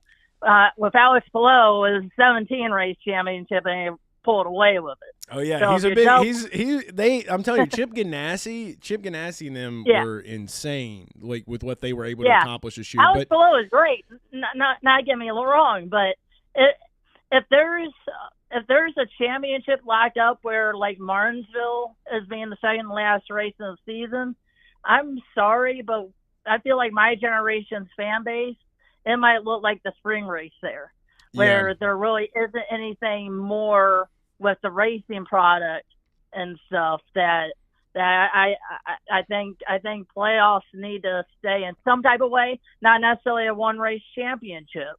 I hearing that rumor of a 3-race round, 3-race round, 4-race round. I feel like that would be good, even with like 6 drivers, where no, there won't be a guaranteed lockup, but yet there will still be a points cushion that you can build during those races that could help secure a title of like a top 10, probably. Well, you are one like of the only people. Option. You are one of the only people that I respect, that I will hear that from. I think that at the end of the day, it would be very hard with this car for a NASCAR driver to run away with it. It's a little bit different in IndyCar, I feel like, just because of the road course racing, the majority of it being road and street. Those guys are way more disciplined in that area than they are in ovals. But over here on ovals, man, I mean, I think the closest thing we saw to what could have been a runaway this year was Chris Bell basically locking up 3 races in a row earlier in the season. So, I mean, I just – and then after that, look at all the different winners. But then again, the racing style will change. Like, there will be more on the line if we go back to a full season points format. So it's really hard to tell how all those teams will approach it week to week. So it's really just one of those things that we won't know until we see it. I do think that, for me being a NASCAR fan, I'm going to watch whether there's playoffs or not. I just enjoy racing. So, I mean, I feel like you're kind of in the same boat, but I definitely respect what you have to say. But I think that we won't know until we see it. Yeah, I definitely agree with that. And I definitely think that they should definitely try things and stuff. Got to take them risks, man. More night races would be a plus, but I know how the rains are with that I guess Saturday night for some reason doesn't work out compared to Sunday or Sunday night. I feel like that's really surprising that ratings on a Saturday night are working out. Yeah, because there's only 3 night races next year for Saturday night. They're gonna make that. They're gonna make their excuse, and until they stop making the excuse. And that's just the football king excuse. So hopefully that'll all get to changing. But Andrew, it's been great having you on the program, brother. Thank you so much for calling in and being in the chat. We're gonna let you go, and we're going to hopefully hear from you again next week, and then maybe see you on the live stream this Sunday. Yeah, definitely talk to you later. And actually, as of now, I do have a Sunday off, so I might be able to join in. Hell yeah, brother. We'll see you then. Thanks so much, Andrew. Super NASCAR fan Andrew, an OG of the Garage Guys Discord. If you know, you know. Let's get ready to talk a little bit about the ROVAL. We are now approaching the elimination race for the round of 12, and I'm going to swap us over to Browser's View so that we can take a look at the current playoff standings as they sit now. Chase Elliott, Ryan Blaney, Kyle Larson, Denny Hamlin, Christopher Bell, William Byron, Chase Briscoe, and Joey Logano all above the cut line. Hammond's hopping in the chat. What's up, brother? Perfect format, 36-race season. Keep stage points, eliminate stage cautions. Not a bad little plan there, Hammond. Not a bad plan. Below the cutoff line, Ross Chastain, Bubba Wallace, Tyler Reddick, Austin Cindric. This is a make or break week for 2311. Let's see what DraftKings has on the board. Shane Van Gisbergen minus 105. Let me just zoom in here. That is fucking disgusting. If anyone bets on that, just watch him win and bet on football. What are you doing? Kyle Larson is plus 850. Do I think Kyle Larson is going to win this race? No. William Byron 10-1. Christopher Bell 10-1. Now that's one that I like, and I said it earlier in this show. My Zen's out of nicotine. I said it earlier in this show. I said Christopher Bell is somebody I have my eye on, and I'm going to go ahead and tell you why. Let's go look at some NASCAR driver averages over here. Get these zoomed in nice and tight. Let's go look. Obviously, Shane Van Gisbergen, he finished 7th here, okay? They got him at minus 150 just because he's won Sonoma, the Watkins Glens, the big boy road courses. This is the ROVAL. This is half oval, half road. There's some guys that have a little bit more experience in these neck of the woods, and Christopher Bell is one of them. Let's go look at some driver averages for old C. Bell. Okay, let's take a gander. Finished second here in October of 2024, 15th in October of 2023, and he won it. The first year of the next-gen era, he won this race. Started 8th, finished 1st. He started 12th and finished 2nd. Christopher Bell he feels like the forgotten child. The forgotten child at JGR with all of the fucking hype around Denny and Ty. You know, Chase Briscoe has been winning all the polls. He's been Ryan Newmaning. What about Chris Bell? This is where Christopher Bell comes back this week, and that's why I'm making him my first official outright of the week. Christopher Bell, 10-1. We're taking that one. Let's see if we can get better odds on Chris Bell. He's 9-1 on FanDuel. They're not sleeping this week. And he's 9-1 over on Caesars. Go ahead, everybody now. I'm going to do the same thing. Get out your fucking phones. If you're watching this, you can leave. Go bet on Christopher Bell 10-1. The man's got rapport here. He knows what he's doing here. He gets a good qualifying position. It's game. He wants to lock it in just like all the other boys. Somebody's got to be the bigger man at JGR.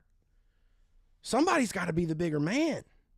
And that's why I'm looking at him this week. I like him. He's a young boy face, kind of an old dog. Not really. He's still a young guy.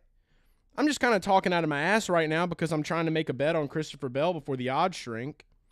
But I'm just being honest. Like, what other live motorsport program are you going to watch where I'm literally trying to place a bet as we're watching it all here together?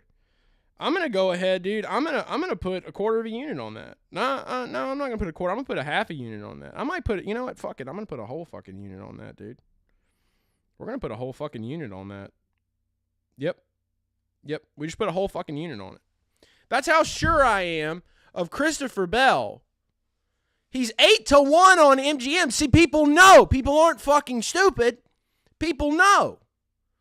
Denny cleans out Bell. I'm like, you quit it, Colin. I just put a whole unit on Christopher Bell to win this race at 10-1. Tyler Reddick's at 12-1. Colin called in. He mentioned, Tyler Reddick. He's coming off a week that everything's good with the kiddo. He's 12-1 on FanDuel. Could be a little resurgence. He's in a spot where he's got to get something done. He's 11-1 on Caesars. 11-1 on Caesars. 12-1 on FanDuel. 12-1 on DraftKings. Why not? Sprinkle it down.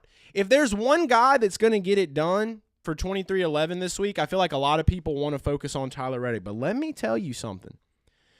Do not be surprised if you notice Bubba Wallace running very well at the ROVAL this weekend. His road course ability has gotten a lot better. Denny talked about it on Actions Detrimental this week. I don't know how much of it was just kind of like I'll be honest, I don't think it was a consoling fucking speech by any means. I think that he's very sincere when he talks about it. And it's true because Bubba Wallace has been a little bit better. Now, let's go look at his results. No, we don't want your fucking ads. Go away. That's the one thing about this site that sucks. There's just ads. They got to make their money somehow. Let's go look at Bubba Wallace's odds. Let's go look at Bubba Wallace's track record here at the ROVAL. Let's go take a gander. Okay. 2022, he finished 7th. 2023, he finished 16th.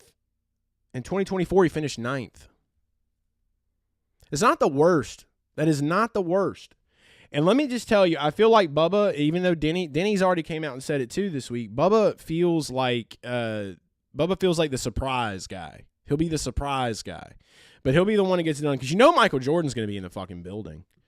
If Michael Jordan's in the building, what do we have on Bubba Wallace? Where is Bubba Wallace? Is he really this down here? This far down? 80-1 to win this fucking race. Are you out of your mind? I'm going to sprinkle. Let me go look and see what he is on other books first. Where's Bubba? This motherfucker's in the playoffs, dude. He's got top 10s here. 75-1 on FanDuel. He's already getting chipped at. Let's see what they got him over here. Because the odds have been up for 2 days. 75-1. So he's 80-1 on DraftKings for a win. If he's 80-1 for a win, 2,200 for a top 3. Let's go look at his top 10 odds. This could be the mortal lock. 3-1 for a top 10 lock.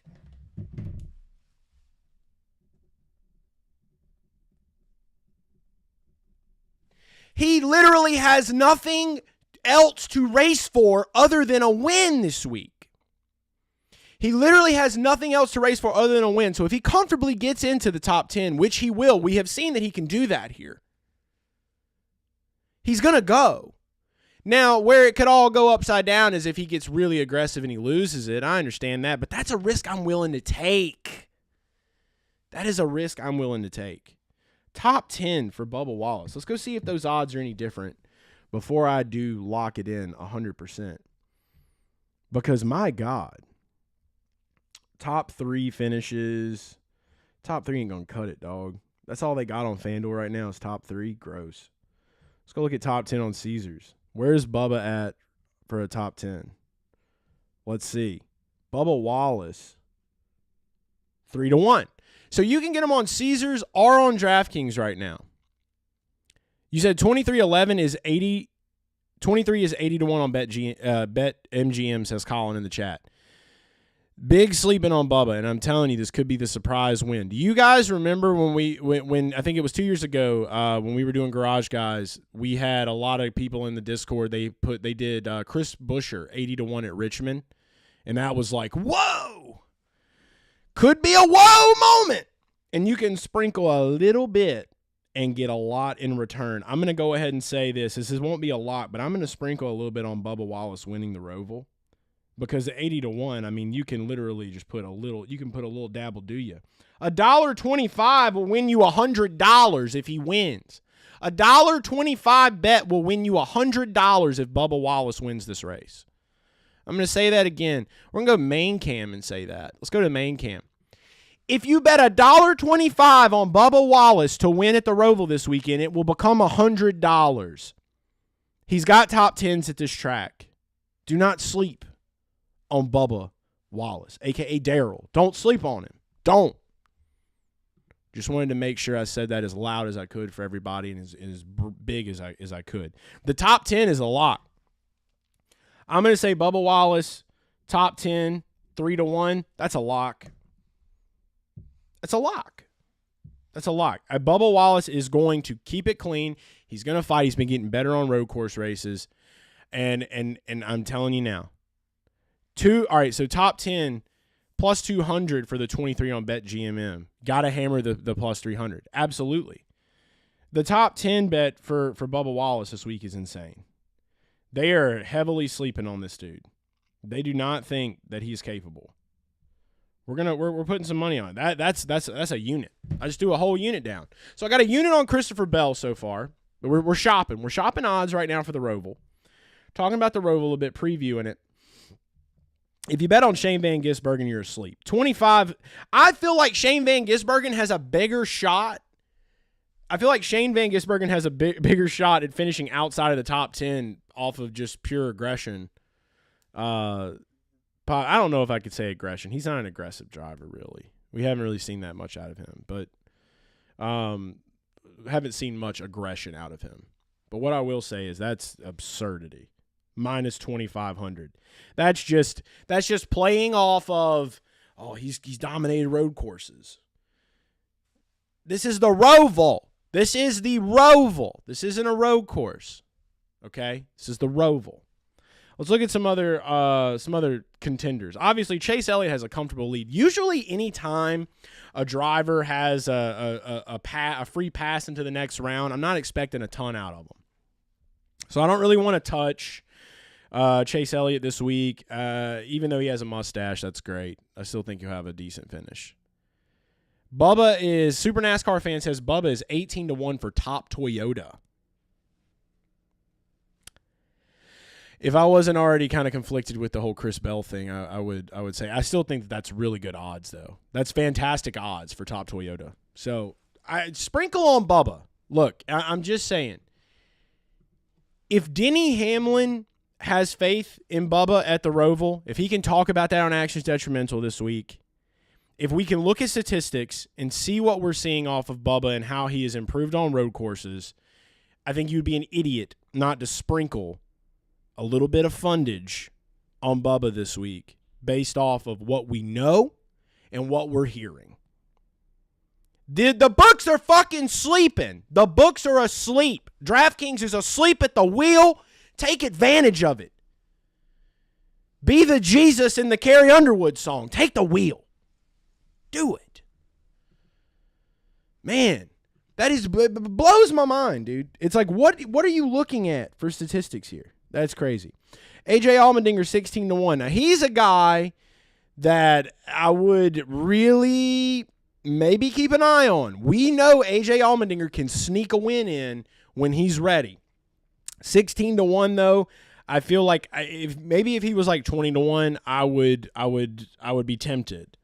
But at 16-1, you know, if you really feel like AJ is going to win it, because you know when he gets out there, he has nothing to really race for, no playoff implications or nothing like that. He's just going for a win. He's going straight for the win, and he's either going to wreck to get it or he's going to get it.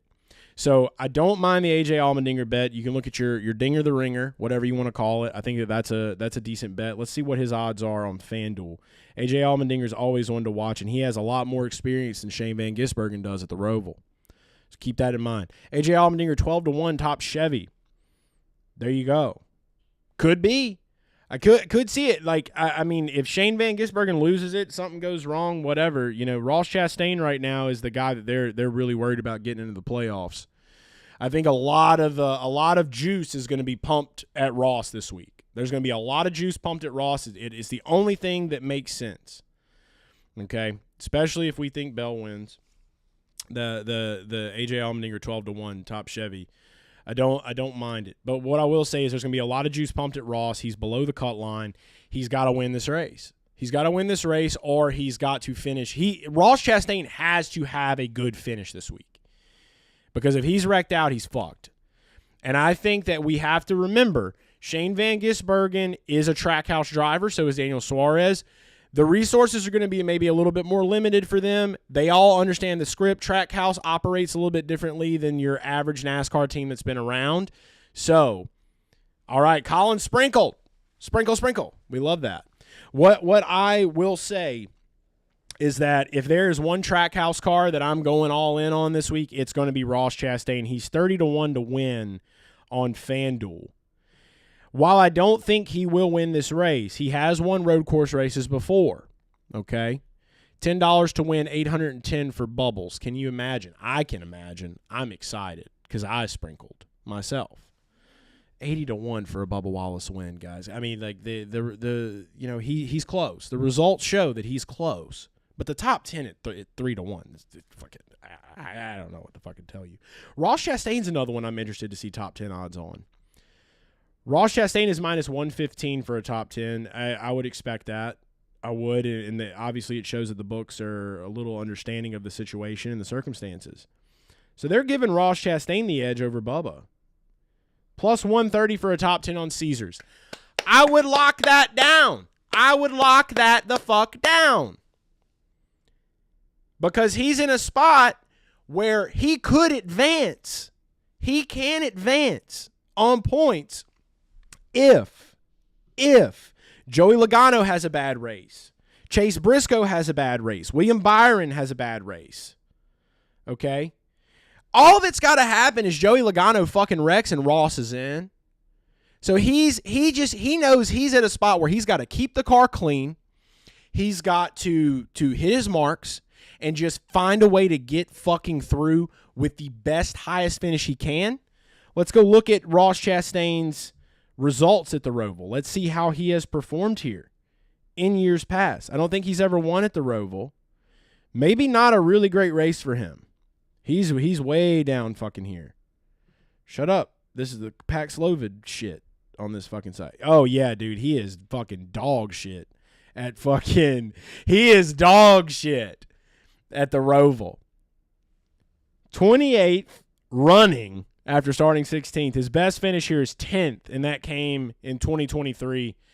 So we know that a top 10 is possible. Finished 3rd in Stage 1, 6th in Stage 2 in 2023. We know it's possible for a top 10. Is it worth the odds? No. I'm gonna lay off of that one. But if you think that anything could have changed, that things may be different, Ross Chastain is somebody I would look at, because he's going to have all the Trackhouse resources. Whether he can personally get that done, that's up for discussion. The stats don't show it. The stats just don't show it. Looking at some other drivers out here, Chris Buescher 20-1. We've seen him do some road shit, maybe not ROVAL shit. Briscoe 20-1. Briscoe is one I'm curious about, right? We all look back at like the Martin Truex days. Briscoe is obviously in way better equipment, the best equipment he's probably ever had in his entire life. He's getting the pole left and right. I think he could easily secure a pole based off of what we have seen. And I don't know quite if he will win, but at 25-1, I want to look at some top 10 odds here for old Brisket. What we got? Chase Briscoe minus 110. If it's got a minus in front of it for a top 10, I'll have to go look at let's go look at some results. Let's go take a gander. Oh, see Connor's name down there. I forgot Connor did run the ROVAL. Let's go see what Chase Briscoe has brought to the table. So obviously the way that the driver averages, a lot of people use Racing Reference. I don't. I use this. They'll start you out from who is the most consistent down. AJ Allmendinger's the most consistent. He's going for a win, though. We know that. It's all or bust for AJ Allmendinger. So that's probably the riskiest bet you're going to take. I would think that is the riskiest bet you're going to take this week in the ROVAL, because it's all or nothing. He's all in. That is pure fucking risk. Looking here in the chat, Super NASCAR fan says DK has a group with Chastain plus 220 versus Gibbs, KFB, and Bowman. I don't mind that. I don't mind that one. KFB, though, don't forget Kyle Busch. Look at this for Kyle. This is a road course race. This is a little bit different. I don't think it matters as much about, your setup. You're not having to worry about hitting your marks like you do on a normal oval. Finished 13th at RCR last year. Finished 3rd in 2023 with RCR. It's not impossible. And if there is a guy that needs it more than fucking anything right now, it's him. I'll never forget the Texas race. Do y'all remember the Texas race with the Skittles zombie car? Kyle Busch was about to go winless, and he fucking made it happen. He flipped the switch. Well, I don't know if he can actually win it at this point. Looking back here, I'm trying to go down. Where is Kyle Busch? Where the fuck is Kyle Busch? 28-1, 8-1 for a top 3. What's his top 10 odds? Kyle Busch is plus 110. Gross. He hasn't been doing good. Give us better odds. What does Caesars have him at? Kyle Busch, top 10, plus 175. Finished 13th here last year. Also wasn't a great year for him at RCR. I'm just saying. These road course races are where Kyle can maybe step out and shine a little bit, unlike he can at the ovals. So keep that in mind. Don't forget. I'm not willing to say that I would take a lock on that, but it is something to keep in mind. Some of these other top 10, let's go deep down the well. Because we all know the ROVAL, you got the big turn. The boys can stack up. You never know if it goes to an overtime finish. Some of these guys can find their way and sneak in. If there's one guy I love betting top 10s on, I think we all know here it's Ricky Stenhouse Jr. Kyle Busch top Chevy 22-1. I don't know if that's fucking great, but I think I would rather bet on him to win than for top Chevy. But then again, what other Chevy is going to be up top? What other Chevy is going to be up top? Not a bad one, Super NASCAR fan Andrew. Maybe something to look at right there. Kyle Busch top Chevy 22-1. Ricky Stenhouse Jr. top 10. He's 12 plus 1,200. So 12-1 for a top 10 for Ricky Stenhouse Jr. Obviously not one of his best tracks. Something you might want to stab at. I'm the wild boy that likes to take those stabs. Ty Dillon 17-1. Let's go look at some of these guys that haven't had the best. Maybe that don't have that are unappreciated down here. One of them for me that is a little surprising to see, I guess, just because he's been known to kind of sneak into a top 10 situation, is the Dillon boy, or the Kyle Busch. So RCR, I don't know. I'd be willing to look at some of the RCR team odds, maybe for this week. But looking at this ROVAL, Tyler Reddick's up here. Obviously, he's a good one. William Byron has found a way to be decently consistent. It's his home track. We know that. But Christopher Bell at that 10-1 is still my. I love that. I love it. I bet it right here today live with you guys. Logano's there. Let's find Austin Dillon and Ricky Stenhouse Jr. Austin Dillon, has he had a top 10 here? Yeah, 2022 he had a top 10. But that was a kind of a crazy race. 14th and 32nd running. Gross. Stay away from that. Let's go look at Brad. Maybe a little Brad K. Brad K and Chris Buescher, they've been nope, gross. Don't want that. Got to find something that's going to give us a little spark. Let's find something that gives us a little spark here. Cindric. He's below the cut line. We're kind of forgetting about Austin Cindric this week. He finished 4th here last year, started 5th. So you know Penske's probably going to come with a little bit of oomph. He's their only driver. He's the only driver, and he is at the very last end. So it's all or nothing for Austin Cindric too. Now, do I have enough faith to where I want to put any of my fucking money on Austin Cindric? Hell no. I'm not that faithful of a guy. But if you were, Austin Cindric, 40-1 on FanDuel to win this race. Cindric, he's plus 160 for a top 10. I think this is going to be a little bit of a different serious factor, but Logano and Cindric are going to be fighting, right? Who's going to be the fall guy? Everyone remember to unsubscribe this channel, report, and unlike. Thanks. Fucking weirdo.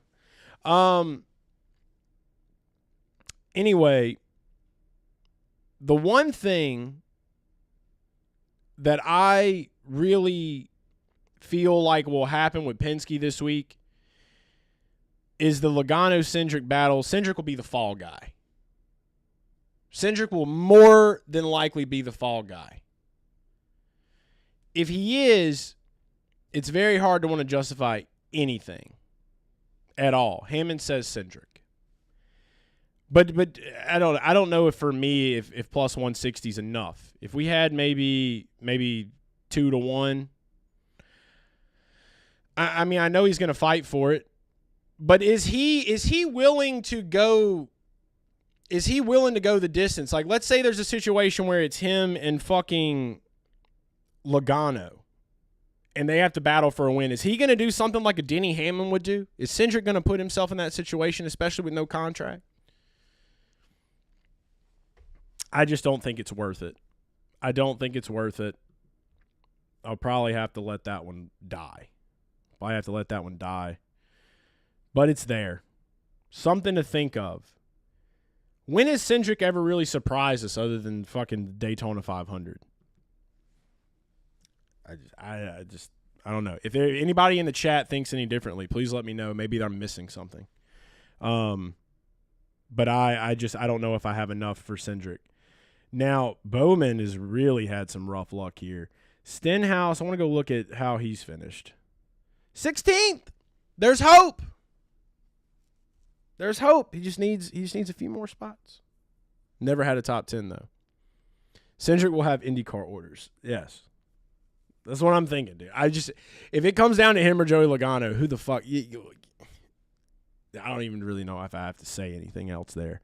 But yeah, for right now, let's just say what it is. You know, I don't know if I'm ready to pull the trigger on any of these other guys. Let's look a little bit though. Hocevar. By the way, Hocevar had a big fucking fine. I don't know if y'all saw that. I think I have it bookmarked here. Hocevar had a big fine. Kickball Classic this weekend. or this Thursday. I'll be in Kannapolis, so if you're in the Kannapolis, Charlotte area, Kickball Classic. And kick in rhythm. Yep. That's the Mozart of athletics to me, boy. Kickball will show you a lot.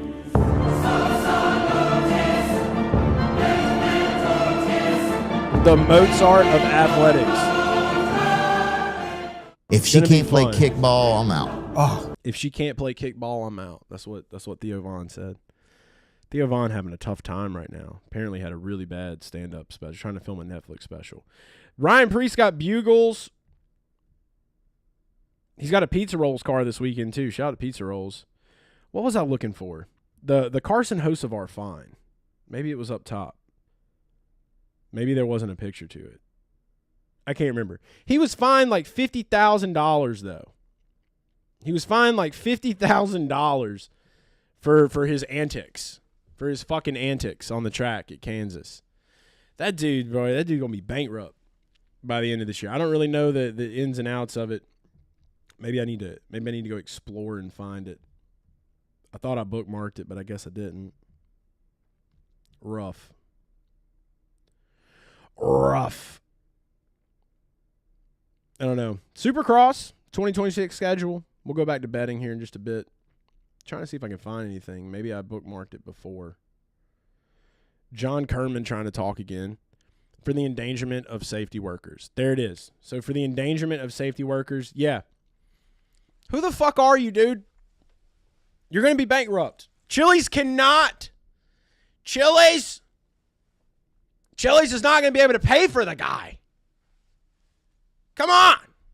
Dude, if you can get your car running, what would any driver in that situation do? I feel like that's just a matter of circumstance. You're not supposed to just fucking fold over and die if your car can still run. That's my opinion. Bowman plus 120. He's out of it, though. It doesn't matter. I don't think any of those guys. I don't think Bowman's in the shape to where he wants to. We're looking at top 10 odds right now on DraftKings. I don't feel like Bowman is at a point to where he would just be like, I'm going to go for it. I don't know. I feel like the life got sucked out of Alex Bowman over the last 2 years. I don't know how any of you guys feel about that. I haven't really got to talk to a lot of my friends and you guys in the chat, the viewers, of how we feel about Mr. Bowman. I will say, the more that I'm sitting here, though, the more the Kyle Busch, it's more of a want. The Kyle Busch top 10 is more of a want for me than something that I feel like I can't pass up. I want to see him do that. And typically anytime I run into a bet where I want to see somebody do something, I try to stay away from it because that's emotion. If you let emotion get into your bets, you're fucked. That's real. That's why I just wake up on NFL Sunday morning and I ask my wife and my kid who's going to win the games, and I make a parlay. And if it hits, it hits. If it doesn't, it doesn't. My kid went 11 for 11, dude. I bought him a train. It's incredible. Just woke up, told me the teams that were going to win. He told me. He didn't know what I was doing. I bought him a train. Bought him a train set. Fucking amazing. The kid, hey, pass down. Crystal ball. Maybe he's the answer for NFL. I don't know. We can't let him know what he's doing. We'll keep asking him. I'll keep letting you know. Denny Hamlin is plus 240 for a top 10. Whoa. Now, I know Denny's not good at the ROVAL. But is he not good enough to where we wouldn't try for a top 10? Can't anything kind of happen here? Only one top 10 at this track. 2021, before the next-gen era. 13th in 2022, 37th and 14th. He's high enough above the cut, though. He's high enough to where it doesn't really matter, I don't think. Unless all these guys just fucking win. 1, 2, 3, 4 finish. I think he's still in at that point. Like, honestly. I don't know if Denny is somebody that we want to aim at to be that guy. Ryan Blaney plus 140. A lot of people turn to Ryan Blaney. I feel like at this track, they're like, oh, he's won at the ROVAL before. Yeah, but did you see how he won? It was because of Martin Truex Jr. and Jimmy Johnson wrecking each other. And he was just kind of sitting catbird, and he took it. Let's go look at Blaney's results. Blaney's also locked in, so it's not as important to me, but he still wants to finish strong. 12th and 10th. So he's showing consistency. He's showing consistency, getting better here. What are the odds? Plus 140 for a top 10. I'd bet that. Blaney's the top dog at Penske right now, and I don't care what anybody has to say about it. Joey Logano is not. Blaney's the top dog. Blaney is going to go out there every week, and he is going to contend for the best fucking finish possible. Blaney doesn't care as much about the playoffs, I feel like, as most people. Blaney just cares about getting in the car and getting the best fucking finish possible. His brain's on a different wavelength, especially after that championship win. I like Blaney plus 140. I would say lock that in. Lock that in. That's another one we're going to add. So we got Bubba Wallace 3-1 for a top 10. I like Blaney plus 140. Let's see if we can get any better though. Blaney top 10. Obviously, FanDuel's not ready for top 10 yet. They've still got a lot to think about. He's plus 115. So, yeah, plus 140 is the best odds for him for a top 10. I don't mind that one. I like Blaney top 10 for ROVAL. I feel like he's got the win here. Maybe his confidence is a little bit higher. He knows it could go either way. But I feel like he's one of those guys that he wants to kind of just show up and he wants to keep that cushion as strong as he possibly can. He's just on a different wavelength, I feel like, especially for Penske this year. So I like Blaney plus 140, especially over Cindric, even though Cindric's fighting for it. I think Cindric will end up either blowing a fucking engine. You would want to feel like they're going to put all that they can into that car, but nothing's really going to change at Penske. They're going to keep things the same because of the way it sits with him and Logano. So keep that in mind. Logano is probably watered down. Where is Logano? Joey Logano is plus 142. Shit. Joey Logano for a top 10 plus 140. I honestly don't mind that. Because Joey Logano has better results. Look at this. Okay, I'm going to take the Blaney one back. We're going Logano plus 140. Logano plus 140 is the lock. Look at this. Finished 8th last year, 5th the year before, and then 18th in the first year of the next gen. 5th and 8th over the last 2 years here. Where is he sitting right now? 13 points to the good? Bet your fucking ass, dude. Joey Logano plus 140. I like the Blaney one. I like the Logano at plus 140 better. So I'm going Logano plus 140 for a lock. Logano plus 140 is the ultimate lock of the week. There it is. Hair Club for Men lock of the week. Joey Logano plus 140. That is, wow. I am honestly blown away that that's real. DraftKings. The crown is yours. Thank you, DraftKings. Best out. Let me check Caesars one more time just to make sure. Caesars knows what's up. Look at this. Oh, wait, whoa. 2-1 for a top 10? He's 2-1 for a top 10 on Caesars? Joey Logano, I repeat. Okay, I got to go log into Caesars. Let me clear this up. Joey Logano has 2 top 10s over the last 2 years, and he's 2-1 for a top 10 on Caesars. Lock. Mortal lock. Lock it up. That bet is brought to you by Hair Clubs for Men. That is the Hair Clubs for Men lock of the week. Joey Logano plus 200 for a top 10 on Caesars Sportsbook. Wow. A rare gem. Super NASCAR fan Andrew says Logano 4-1 for top Ford. I like 2-1 for a top 10 even better. We're going to Caesars. Lock of the week, Joey Logano plus 200 for a top 10. Lock that the fuck in. Logano ain't going nowhere. As much as people maybe want to fantasize about Logano not making the playoffs, dude, Logano will be in the round of 8. Logano will be in the round of 8. They will do whatever it takes. He will find a way into the round of 8. Bet your bottom fucking dollar. Joey Logano, 2-1 for a top 10 at the ROVAL. Insane shit. There it is. That's my bets for the ROVAL. So you got them right here, and I'll review them really quickly I like Christopher Bell to win this week at 10-1. Bubba Wallace, 3-1 for a top 10 on DraftKings. And the Hair Club lock of the week, Joey Logano, plus 200 for a top 10 on Caesars. This has been fun. I've had a lot of fun previewing the ROVAL with you guys for bets. We've got some good bets. We've got something to feel good about going into the weekend. Great conversations today. Big thanks to everyone that called in a Motorsport Report. We had a full functional show, a fully functional program today. I am very excited about that. All the calls were heard.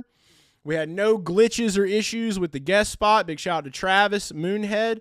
I'm getting ready to go play some golf with him. So follow me over on Instagram, X, at Garage Guy Chase. I'm sure I'll have some stuff up on the story to share that. I have not played golf in fucking 4 years. So I'm about to go and see what I have left in the tank. But going to do some golf with Moonhead. Big thanks to Moonhead for joining. Big thanks to you guys in the chat, everyone watching this program. It's the Motorsport Report. We're bringing back what Speed Channel left behind with this program, and that is my goal. So thanks so much for watching. Don't forget to get those bets in for the ROVAL, and I will see you guys again live right here on my YouTube channel this weekend for the Bank of America ROVAL at Charlotte Motor Speedway. So if you're not going to be at the track, join me here live for race day, caution sweepstakes. We have all the fun, and I'm looking forward to a great race weekend as we see who gets eliminated going into the round of 8. That's it for me on Motorsport Report. I'm Chase Holden. Thank you so much for watching, and I'll see you guys again next Wednesday at 12.